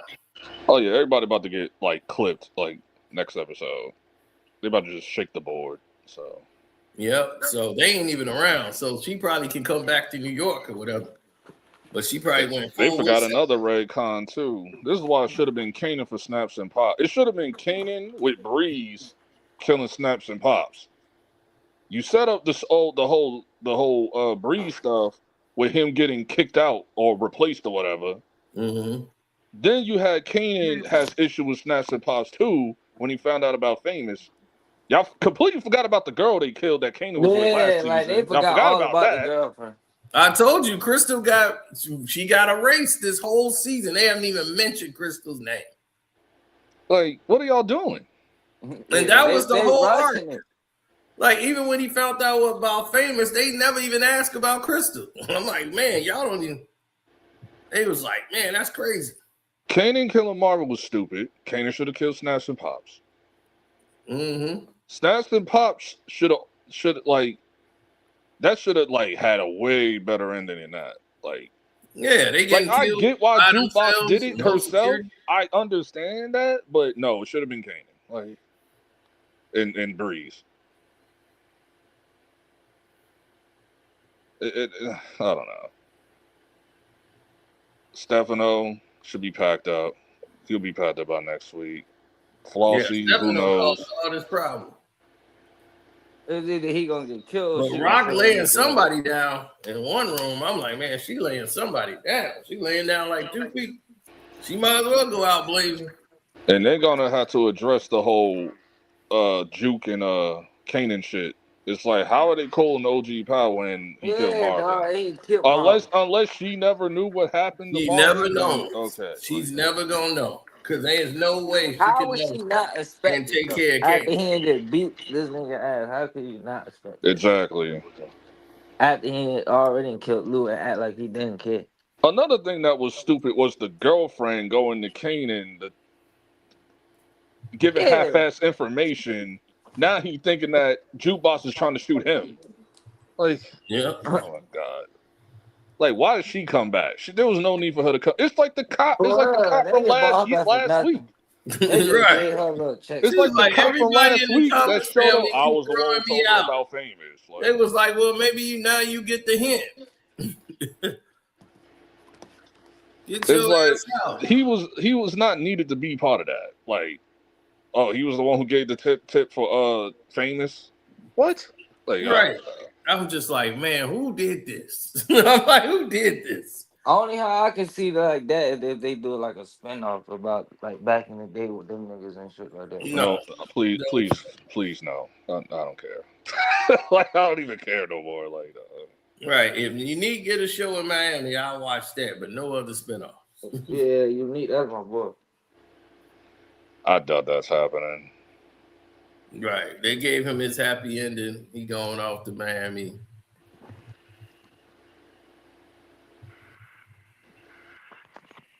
Whatever, dog. And she was like, wait a minute, you're Rock. They should have did a Rashad Tate one instead of doing Power Book 2. No, Tate was supposed to have his series. That was supposed to be book 5. Yeah, that was they should have did his before, or that would have been their CSI or what's the other one? That would have gave them something different in the Power universe than all the rest of the show. Yeah, that would have been the CSI. That would have been the Law and Order type show. Like, yeah, it would have been the best one. Or House of Cards or something. Instead of having his brother get killed on Power Book 2, which was crazy, they just integrated him on that show. And the ending was crazy because Tate's show was already written. I was like, dude, y'all written the script out. Y'all got 2-3 episodes. They should have did that show before they did. Well, not even did Tyreek shit. They should just ended that shit after Ghost died and went through Sean Tate shit. Then did Raising Canaan. Well, Raising Canaan did now. My confidence in Origins is not that high, but I'm just rolling with it. Well, I'm trying to see which way they're going to go with this because I kind of like the first season. I'm like, okay. But it looked like they're going to kill Breeze in the first episode. And I'm like, this is stupid. So now we're going to do flashbacks because apparently the chick was playing Angela. These are all flashback episodes. Like, it's not in real time, which makes no sense. I don't know. Flashback. How did y'all must got cousins or family members, like nepotism? How do y'all get in these jobs, bro? Like, y'all writing is trash. Y'all writing is garbage. Like, y'all must know somebody. They ain't no way, dog. Like, hey, that's why I'm watching Fightland. I'm like, man, I still haven't seen that yet. I'll keep pushing it off. I'll watch it eventually. I watched like the first 15 minutes of this shit. I was like, what the hell? What the hell is this, dog? What, Fightland? Yeah, I watched like the first 15 minutes of it. I saw the part to the one when he go to jail. I got to that part, and I had to step out. And I'm gonna get back to it tonight. Yeah, that show ain't getting no motion, dog. Oh yeah, it is because I like the guy who's the villain, the guy that played the boss, the main boss, the black guy. No, I'm talking about like on like a grand like- scale, like Power. It ain't gonna get no motion like Power. Well, the thing is, it's UK story. It's London, so it's telling the London thing. So most people here are gonna be like, I'm not feeling it. I already know this story. Like I know how this is working with the boxing. Boxing, like he said, boxing gonna always be a criminal underground. Man, but that was funny how I didn't expect him to do that to the damn reporter who was asking him the questions at ringside at the fight. He asking him, what about you and organized mob? He was like, look, I'll give you an exclusive interview one-on-one. Remember the son opened his mouth right away and started talking crazy, like, how about if I whoop you? He was like, man, don't ever take your attention away from what's going on in the ring. Man, what you pay attention to what's going on. He was like, man, I'm sorry. Man, he was like, man, I'll give you a private interview in the suite. You know, the security took him away, man. By the time he got up there, he was already beat the hell, man. They gonna beat the hell out of that damn reporter. Now, the whole thing gonna be about the Duke. You hear what I'm saying? That's what the whole fight gonna be about. Got all this stuff, man. Who's outside? Criminal organization. And they was in there whooping his ass. I was like, oh, this is Al Heyman. I was like, they trying to make my man Al Heyman in here. Who is outside? Oh, that's me. I'm like, oh man, you on them streets. You know, Oh, he out yeah. there trapping in the hood. nah, it's raining. You know, you gotta be careful, man. heavy You ass, stay into it with the police. Yeah, I know. Yeah, I know. This dude was trying to shake. I remember that time he was on like he was trying to shake the police. Yeah, He was trying. I'm like, dog, what the? I'm like, what the hell is you doing? Don't tell me you're in a high-speed chase with the I'm police. so Why you on the glad. line? I'm so glad I haven't had an altercation with the cops in a minute. Like y'all used to get into it with them niggas all the time. Bro. Yeah, cops used to hate me because I made too much sense. And I mean, they had us dead to rights. If they really wanted to, the partner was just like, I'm just like, you had just face it. You had no reason to pull me over. Here's my insurance, here's my license. It's all valid. There's nothing wrong. I didn't make a wrong turn. I wasn't speeding. Why are you harassing me? Then I'm like, he's not driving. Why are you asking the passenger anything? So you have no right to pull me over. You have none of this. I'm being extra nice to you. Even your partner. I want to search you. Search me for what? This is illegal. But I'm like, you know what? Go ahead, search. There's no weapons on me. So the guy pat me down, right? I got my hands on the car. He pat me down. And he's like, and I was like, okay. And his partner was like, all right, you can get off the car, like you done. And then he was like, hey, what are you doing? Put your hands back on. I'm like, your partner said I'm done. I didn't say I was done. So I put my hand back on the car and he pat me down. He was like, now you can let your hands up. I laughed. I'm like, man, are you done? Are we done with this, man? This is why I've seen so many cops get packed up. This is why I've seen so many cops get curb stomped. And not just cops, detectives. I've seen detectives get curb stomped. And the thing was, though, man, they had us there to right. My boy got out there and searched him. He had a damn hand on him and everything. I'm like, dude, what's going on? He's like, I can take y'all down for this. I'm like, that's the shit. That's on him. That's him. He gonna be going downtown. I ain't going nowhere. I remember they tried to pull shit. What y'all niggas talking about in here? I remember me and my homeboy, they talk about What's up, we got a report of a man? kid who stole a bike. Nigga, why we don't, nigga, we like 18, 19 years old. Why would we steal a goddamn bike, bro? A little 5-year-old bike. Shut up. Yeah.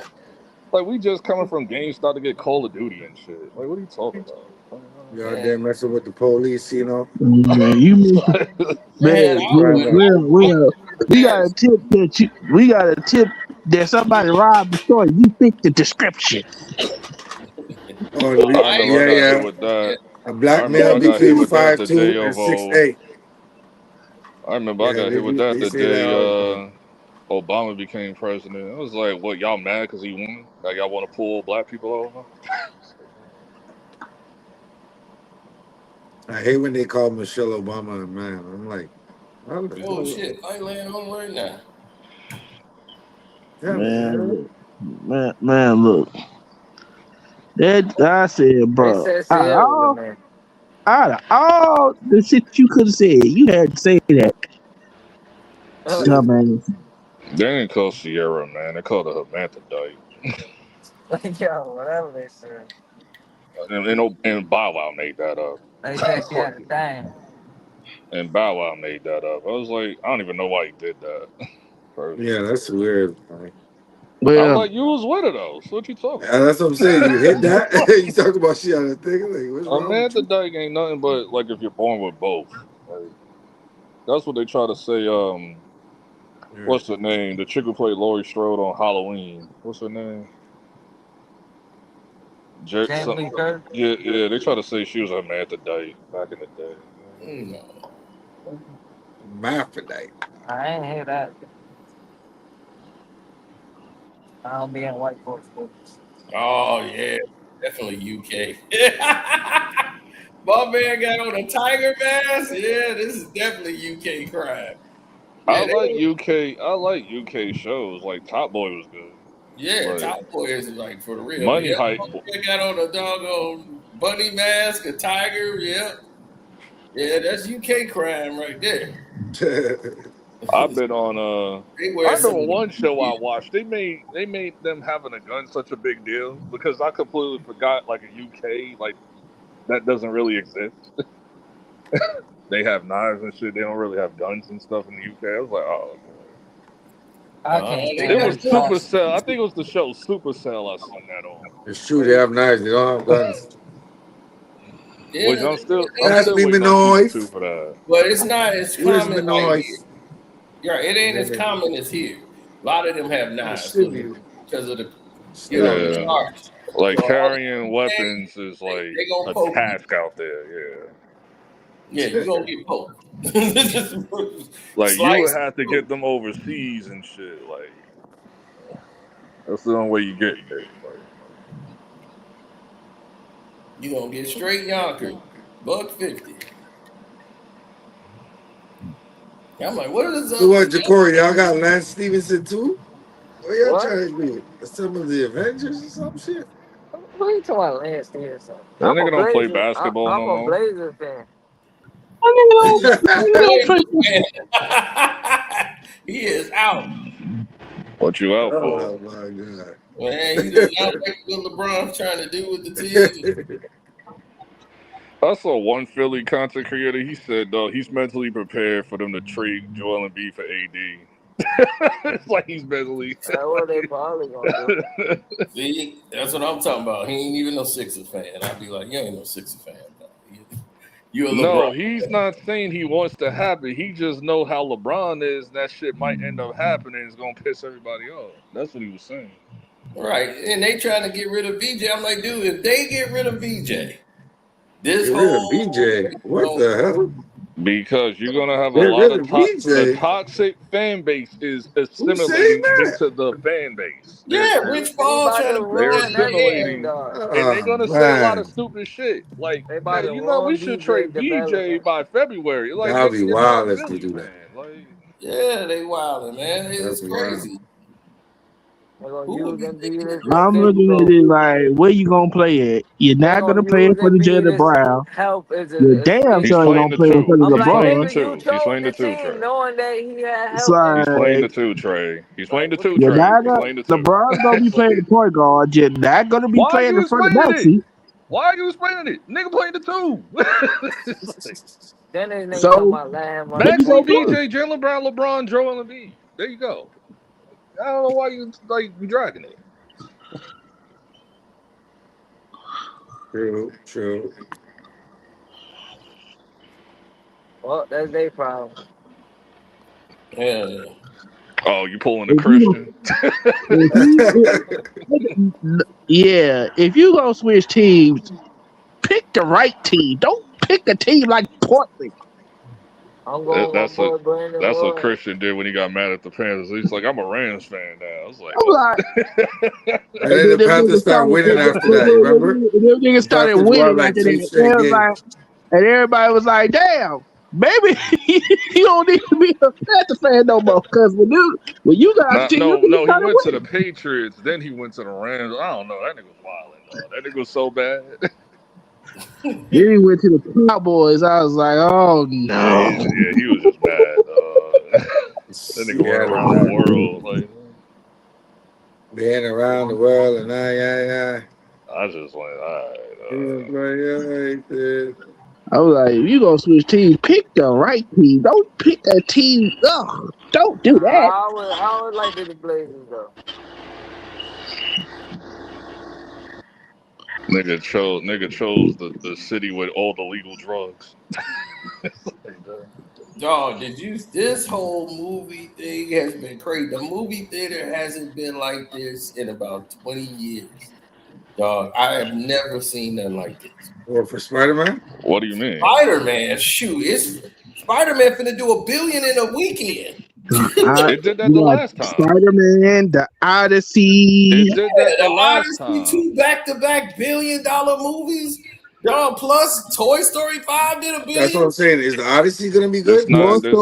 This Yeah, is came out a few common. months ago. It's gonna be 3 This ain't hours. the first time this happened. No, Like, did niggas forget about the mid Odyssey is out. 25th? What are you talking about? The Odyssey is like almost at $2 billion. It's gonna be like $2 billion by the time it's done. Wow. Yeah, the Odyssey right now it's $200 a ticket. Dog, it's been 7-8 years. What's the call? Hold on, Trey. It's been 7-8 years since we've seen consistent $1 billion movies. That's how bad movies been. Yeah, And then what's the call? They Like finna 2017, get 16, 17, 18, and 19 was on that type of time. $1 billion movies every month. Once the pandemic hit and everything went streaming, people like for 4 or 5 years was not going to the movies, dog. They was just chilling at home. What That's else? because What got Disney's people been going back trash. to the movies was Obsession. Obsession started all this to go up. Once Obsession hit, they made Obsession for $700,000. It's at $409 million. You know what movie that did that? $459 million. It's doing Avenger numbers. You know the movie that did that? That did that like 10 years ago? Deadpool. Remember when Deadpool was like 50,000 or 150,000 or whatever? Oh no, that was. Oh yeah, Deadpool. Yeah. No. Matter of fact, I think it was. That was for the test 50 screening. million. That was just for the test screening. For the movie, they actually put a budget behind the movie. Yeah, I think it was 50 million, but then they flipped it into like 500, 600, 700 million. Yeah. It's like, but Yeah, the budget was crazy, 50 bro. million. It was crazy. That's what kept Fox them in the movie. Like that what kept them going. That's not CGI shit. Deadpool. I remember the last Spider-Man movie. The one that came out in 2021. That movie did like almost $1 billion in 2 days. It was like in a weekend. Like Backrooms and what's his name? Obsession kept people going to the movies. Backrooms is about to start a whole new genre. Right, you had 3 massive kid movies back to back to back. Dude, Spider-Man in 1 weekend has made more money than Superman. What did Evil Dead do? You said what? What did Evil Dead do? Because I didn't see that yet. Oh, Evil Dead came and went. It wasn't gonna find a ground with all of this. It was a good movie, but it was never gonna find its ground in this. Moana was out, Toy Story 5 is out, Minions is out. I'm like, you got 3 of them. I'm like, damn, this is crazy. I forgot about Toy Story 5. Moana, Toy Story 5, Minions. I was like, dude, you can't survive. All these kid movies is out. You Plus think you think Resident Evil gonna do $1 billion? No. Me neither. No. Resident Evil's gonna be whack, bro. Without Mila Jovovich. You chose the wrong time to put out Evil Dead because you're misinterpreting. You forgot who's doing this movie. He gets a lot. He's like the Christopher Nolan for horror movies. He like they praise that nigga. Yeah, this the guy that Zach did Cregger is the nigga who did Weapons and Barbarian. That's that.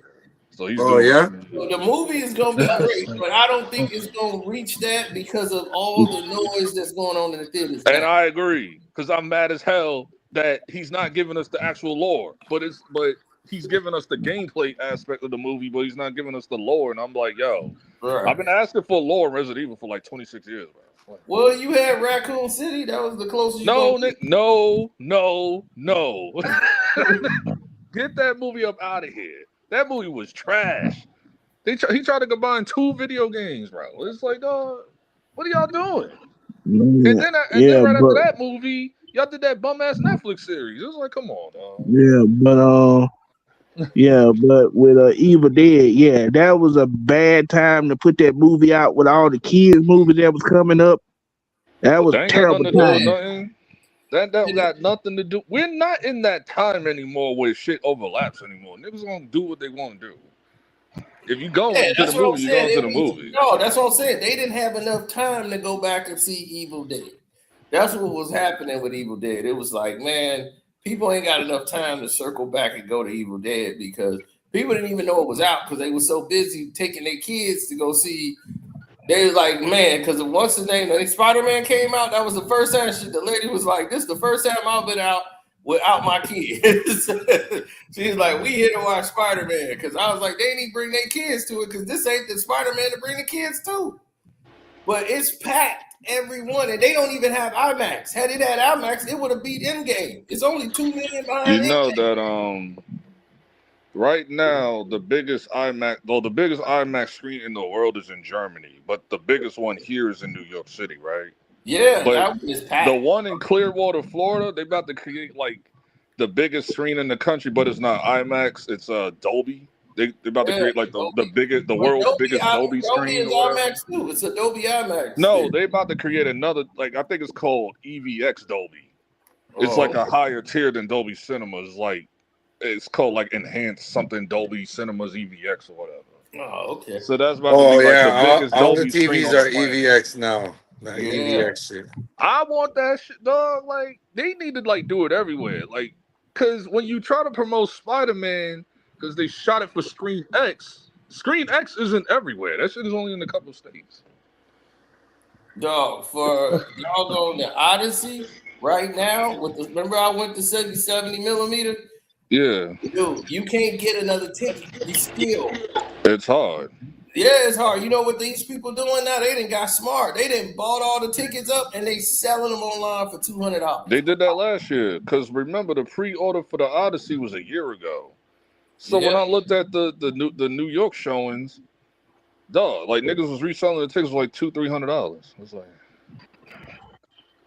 that was last summer for a whole year straight. It was like, and now there, and that was crazy. And then they showed that 6 minutes of Doom, and I said, Doom 3 is insane. And they got a war going with Doomsday, baby. They told Doomsday, F you, we got 70 million, we got IMAX. Doomsday is not getting Doomsday's still gonna do better than Doom 3. Yeah, Doomsday is gonna crush that. I guarantee that Doomsday is gonna make crush more money. Doom 3 is like we don't care. We feel like we gonna crush y'all. I'm like, whoa. They are not moving their day. That's the same thing. What you call told y'all can have the IMAX. All they need is Dolby. They're straight. No, that's all they need is the Dolby screen. They got something they created new. Marvel said, all right, you know what? Y'all want to play this game? They got something called that's just a marketing scheme. Vision. Infinity Vision is just a marketing scheme. It's just locating all the theaters around the country for the biggest screen that's not IMAX, and they're just slapping Infinity Vision on it. So it's like if they got that big screen, it's like that's the closest you're gonna get to IMAX. So, but if you got a screen that got like Dolby Cinemas or Dolby XL or EVX and shit, you're good. I prefer Dolby Cinemas most of the time anyway. So it's like. I didn't hear nothing about Avengers being shot in 70 millimeter. So there ain't no point to go watching in 70 millimeter. Right. But Doom 3 is shot in 70 millimeter and they got IMAX, so they got that on lock. And they took it from Doomsday, who wanted to buy them out. It was like, dude, we want those rights. They was like, no, we ain't selling. They was like, you gonna go up against us? They was like, yeah. They was like, you stupid, because you gonna get wiped out. There's two phone. Give me two that give me Dolby Cinemas or give me 40x for Doomsday. Like, give me one of those two, and I'm straight. Yeah, if Spider-Man would have had IMAX right now, oh my God, they would be crushing. This would be the biggest movie ever already in one weekend. They already The format to watch it in is Screen X though.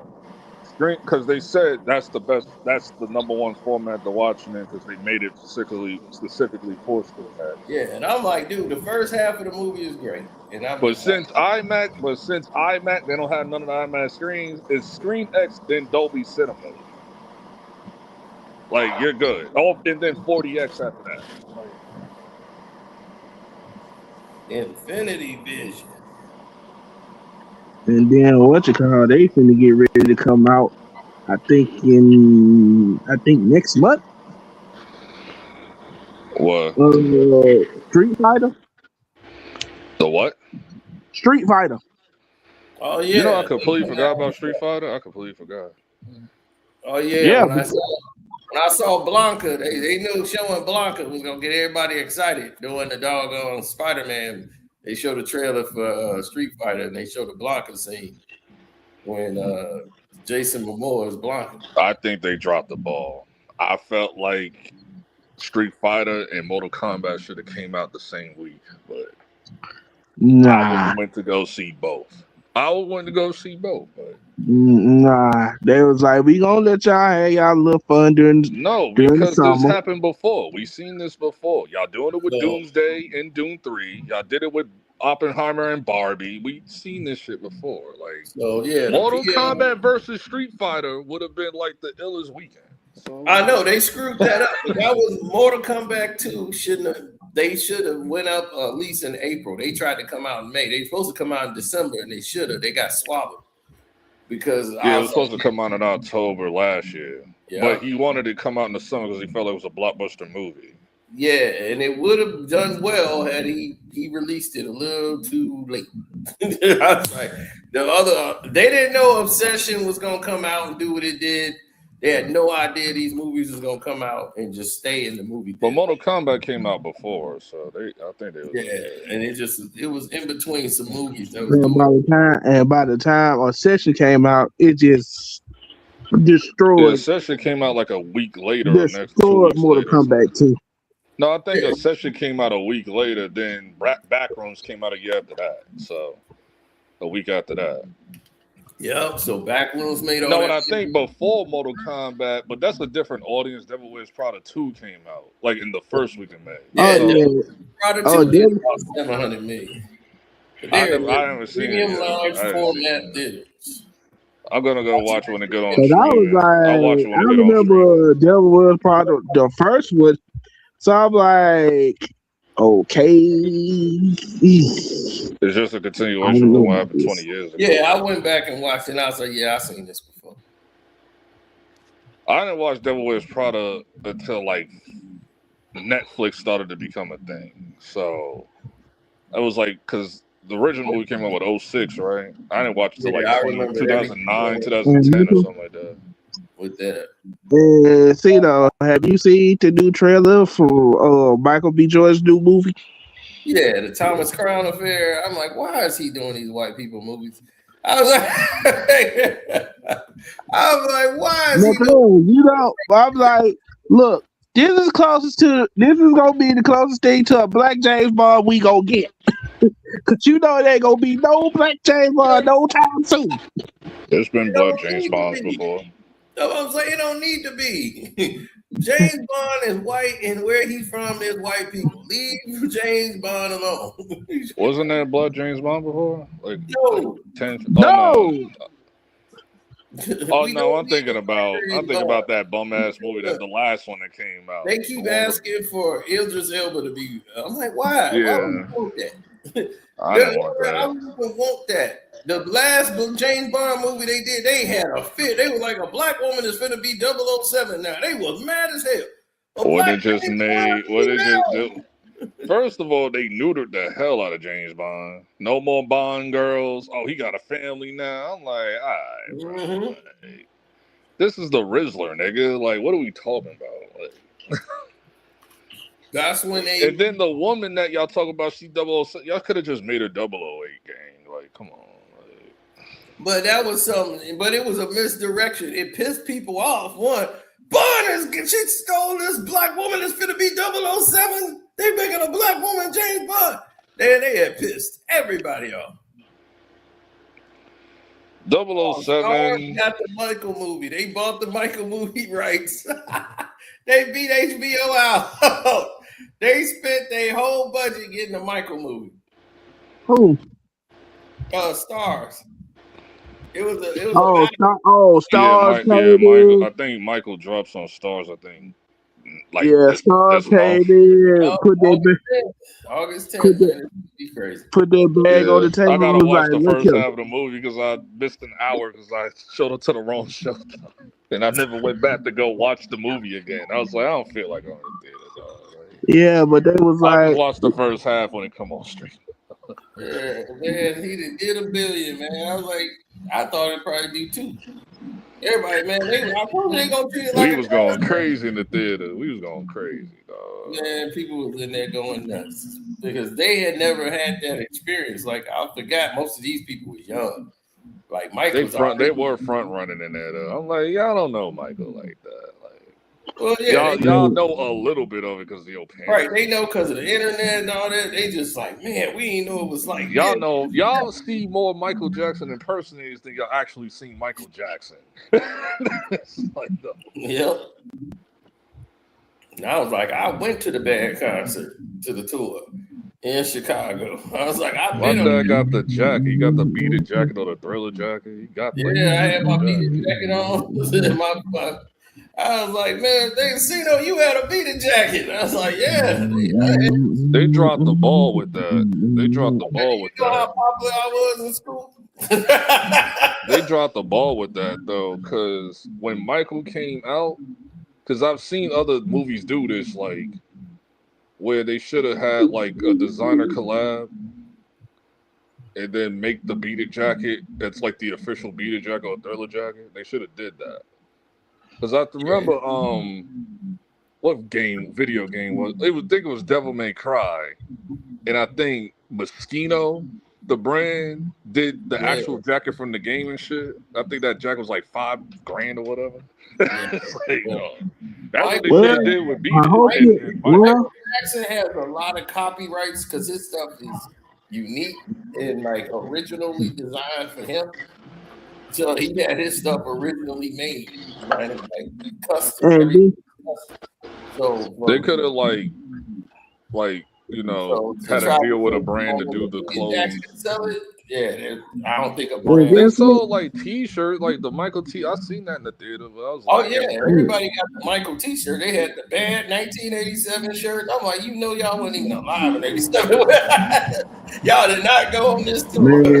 Yeah, I think they dropped the ball. They could have gave it to. They're like, look, we don't give a damn. They could have gave it to one of those designer brands to do the beaded jacket and whatever. But yeah. Yeah, with them doing their whole situation well. What I'm hearing about Michael Part 2, yeah. I hope you enjoyed all the good times because it's about to get real dark. Yeah, that's the shit. That's the shit they fiending for. It's like, what are y'all fiending for that shit for? Right. I'm like, calm down. Y'all gonna get it in secret. Dark. The people that's putting the movie out, it's about them. So I'm like, wait, they ain't finna go all the way in. They gonna keep everybody singing and dancing, shit, and that's what the people wanted. Because I think what's the guy name? I think his name's Stoney the Great. He was talking about when they originally started preparing to do the movie. He was like, yeah, they were finna start. The movie was finna start where. Like all the FBI agents coming to the house and like going through Michael Jackson's stuff. But then they realized they was like, no, that'll be too long. So we got to cut this down. We'll just make 2 movies into one. Mm-hmm. Well, you can't do a movie like Michael Jackson in one. So when they made the first one, they wanted to see how far it go. What year did it go? It went from 70 something to like 80, 89. They did like 87, 88. Because 89 was bad. 89, he was light skinned by then. So I was like, yeah, they had bad. So that's where they ended it at. yeah, so, my GOAT album. That's my GOAT album, man. Oh, I can't wait till Michael 2, bro. Like, oh yeah, the Glaze for Bad about to get crazy for me, though. Yeah, like, he just They started. finna do bad. They probably finna do bad. They're gonna do Bad, Dangerous. Man, they like, I want to see. Remember the time? I want to. Dude, people are making requests. I like, dude. Michael That's ain't. what I said, bro. Third song. The movie should start, and they should do like the movie stuff too, like Ghost and shit. Like that should be in the movie. Like, well, they got to make a movie out of it. You know, they just can't be. I mean, they ain't gonna like spend like a half an hour on the shit, but it'll be like a quick like 3 minute time. This music video, people would not care. They love this. They wanted to see the more dance. Dude, man, I wish he did this song. I'm like, dude, he did enough songs. No. They probably gonna. His was probably gonna happen. They pretty much covered They like probably all the gonna hot do shit in the first movie. They probably gonna like do all the hot shit. Right. He's probably gonna be on the Bad tour still. Then they're gonna go into the Super Bowl halftime performance. They better put that in there. Just Yeah, him all farming and shit. It's black, it's white, it's dark. Yeah. The question is, I know they're gonna do. We all know Bad and Dangerous is gonna happen, but are they gonna go into Blood on the Dance Floor, Invincible? If they get up to Rock Your World, because I don't think they gonna end it with 2. I think it's gonna go 3 movies. They gonna keep this Michael thing rolling, baby. The question is, if they do a third movie, what are they gonna cover? The third it's movie, what actually happened to Michael in the 2000s, other than his death, but like early 2000s, like Rock My World. But then after that, you didn't hear from Michael like that. He had those kids. You remember? Yeah, he had the kids. What you do that for a whole hour? No, it wasn't that. Sony. Y'all remember Sony, exactly. Yeah, you're not gonna cover that for 2 hours. Man, that was a big deal. I'm not trying to sit here with him going back and forth with Sony for 2 hours. I don't even think they brought up the whole him buying the Beatles catalog in the first one. No, that's not gonna take. That's not gonna take like.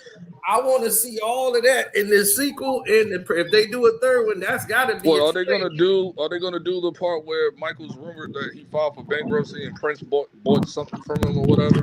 Prince ain't bought nothing from him, man. Michael can file for bankruptcy and got collateral worth billions. They just wanted to keep him in debt so that they can just keep getting loans out on that Beatles catalog. So they could try to drain everything off the catalog. They wanted percentages in that Beatles catalog. I think having a part 3 is like unnecessary. Unless you make that movie an hour and a half, then cool. Shoot, man, Mike came out with his last. If they can make money off of it, they're gonna make it. Trust me. But the Michael movie is what, 2 hours? The Michael movie is forgot about the Invincible album. The what? The Invincible, yeah. No, this is what I'm saying. They do Invincible, right? There's only like 2 hits on that album. Butterflies and Rock My World. That's it. That's when you wrong. Stop it, bro. There's only Butterflies. What people don't remember is people don't know how long it took to make that album. I think he spent I understand about 6-7 years trying to make that album. Invincible is very hit or miss for people. I remember when it came out, shit was very hit or miss. Invincible is some of his best My work. favorite song on there is Rock My World and Unbreakable with Biggie. Oh, yeah, that was dope still. But, like, I don't listen to Invincible like that. Then you got to remember the History album. You know, you don't forget about that. Oh, my God. Dude, it's the greatest hits album. The only song on there was Scream. No, dog. It's not the one disc. The second disc was greatest hits. The first one is all original song. The only one they're gonna play is Scream. That's the only one that's relevant to the Right, movie. they'll play Scream. They might play Stranger in Moscow. Bro, anything they play of Michael is gonna sell, bro. Michael's a hot So commodity. what you gonna do? You're Stranger gonna in do. Moscow. And that Nobody You Are was Not Alone with really. R. Kelly.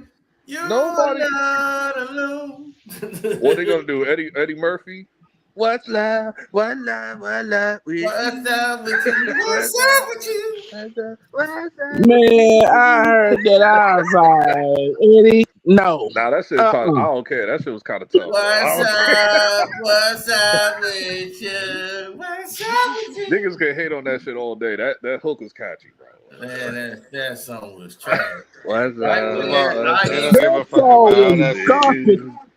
Dog, Eddie Murphy made nothing but crap. I'll be like Rick James. That's what I'm Trash. like, he got, I'm like, Soundtrack damn. song. I used to say, I used to say this about, I was like, damn, he got a voice, but he can't form like song save his damn life. Yeah, No, like we Rick know the James nigga said, can't. the only We know song, the only song Eddie Murphy got is the one I made for him. Everything. Put your lips on me, put your mouth on me, crap. Everything crap. Like, and then you're gonna get to the album that nobody really. Then you're gonna get to the album that nobody didn't really care about. Blood on the Dance for that remix album. He was like, I don't know about this, Michael. why? People like that album. No, they didn't. That was not They well did. received like that.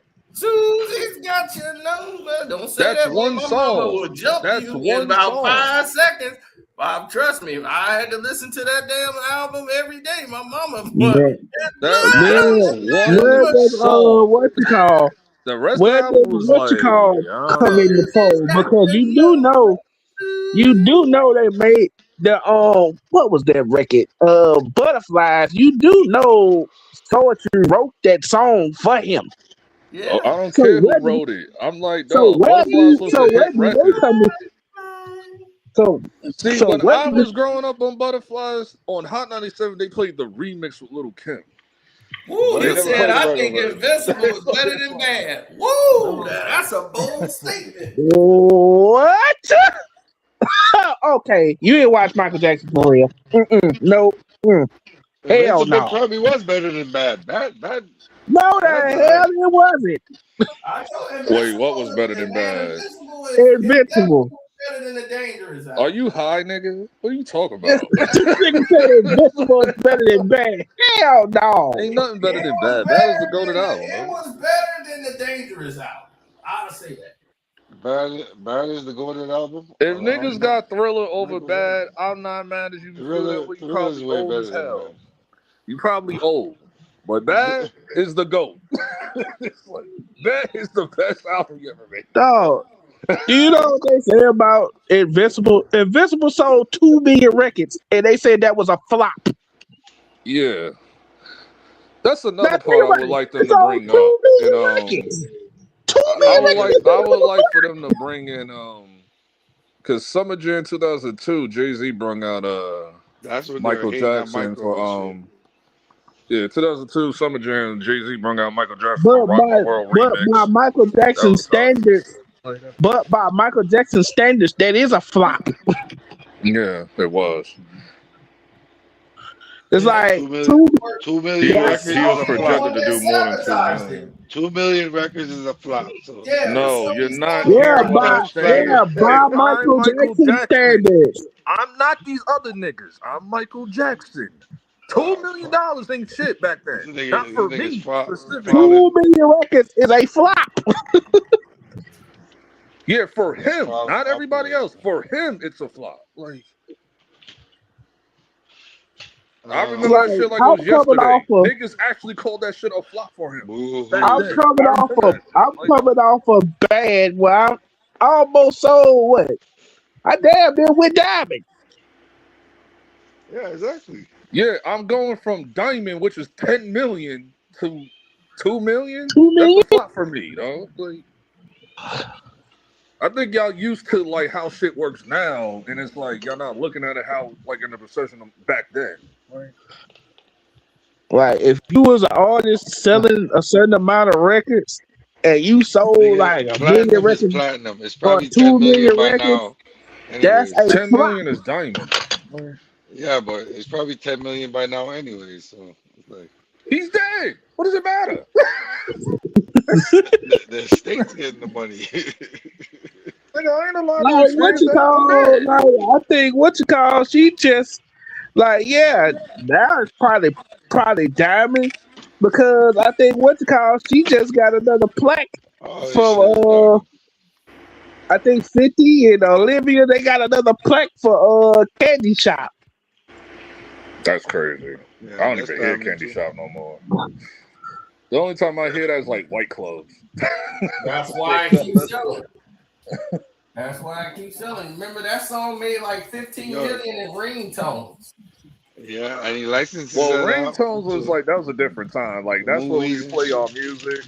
We would play our music, then we do the voice message like That's Cardi how B was better. Akon made all his money. And he was like, how did Akon make this money? His album didn't sell nothing because he got smart. But dude told him, dude, they play you like $7 to $8 on the ringtone. You get paid more off a ringtone than you do on an album sale.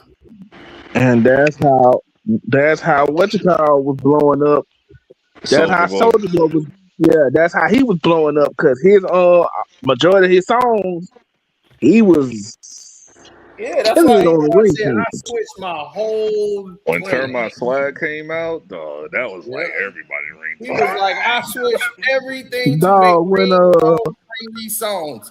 Akon said all my songs is like that now. It's like, what's my guy name from Atlanta? Oh, DJ Unk. When he came out with Walk It Out, Oh my God. when Get he DJ your Unk, came out son with man. away Walk It from me, Out, DJ bro. Unk. yeah, did he he get came out with killed? Walk It I Out. was cool walking Yeah, out, he but then did. after a while, I'm like, yo, I'm like, somebody killed the Walk It Out dude. Yeah, he I did. forgot. It's been a while. Yeah, I'm like, God damn. He's out walking now. Let's out walking now. Two-step, two-step. Yeah, I had a I couple remember Walk It they Out. was asking him. They was talking to the dude who owned the record label that he was up under. He was like, "Yeah, I was booking him for like weekly because when the single first came out, it was a hit. Then I put the remix out. It became bigger than the original single. Then when we did Two Step, it became big. Then I put the remix out. Was DJ Unk did Rockstar too, right? Nah. No, Party Like a that was Rockstar. no, that wasn't him. That was Shop Boys. That Party Like a Rockstar, when that shit came out, that was like top 10 summer songs of '07. Nigga. I'm like, nah. I hate Party Like a Rockstar. Crazy. Man, everywhere you go, you can get Man, you want to talk We was about white going boy Party songs, like a rock star, party like bro? oh You my. want to talk about we white was boy swerving through the songs? club, That's the nigga. And shit That right shit first, there, bro. crazy. That and song was first, trash. it became big. It became big, but then once the white That folk song got was hold trash of it, then and trash. I was '07 like, was a crazy yeah, year. this is a '07 was a white boy wild too. song. That shit was crazy. What you doing? This is a white boy song. '07 kicked off with I Get Money by 50 for me. But I Get Money, what was the other shit? Rockstar, My Drink My Two Step by Cassidy, Money in the Bank by Swiss Beats, Brooklyn by Fat Uncle Murder Jay-Z, Sexy Lady by Young Bird. That stuff was crazy. Them niggas going nuts, bro. Like, When Stax died, he said I was the new version of Biggie. And Yeah, I said, oh, really? What was the big song I this go year? back in the hood, they be like, what up, the man? big song this year is Sexy Scamming with Young Miami. Yeah. Oh, no, it's, It's what's Scamming with that? Young Miami, that's it. Young Miami, Oh, she my got the God. song of the summer. Yeah, the Scamming. Yeah, that why everybody when everybody was trying to hate on it, I'm like, I don't give a damn what y'all talking about. This song of the summer, damn it. Ain't nobody hating on it but like fake outrage people. Like whatever. I'm Y'all like, really- oh, she y'all what really they have bumping a to song that with the record in the for? They clubs? like, oh, she used to date Diddy. Hold No, on, she don't LB. make a song like that. And she They was really Like bumping I Diddy in know, the like clubs? how many women that was sugar babies before, like she even like Young Miami ain't the first. Like, come on, like what are we talking right. about? I'm I'm like, like, look, this she the got first. This peed on and she liked it.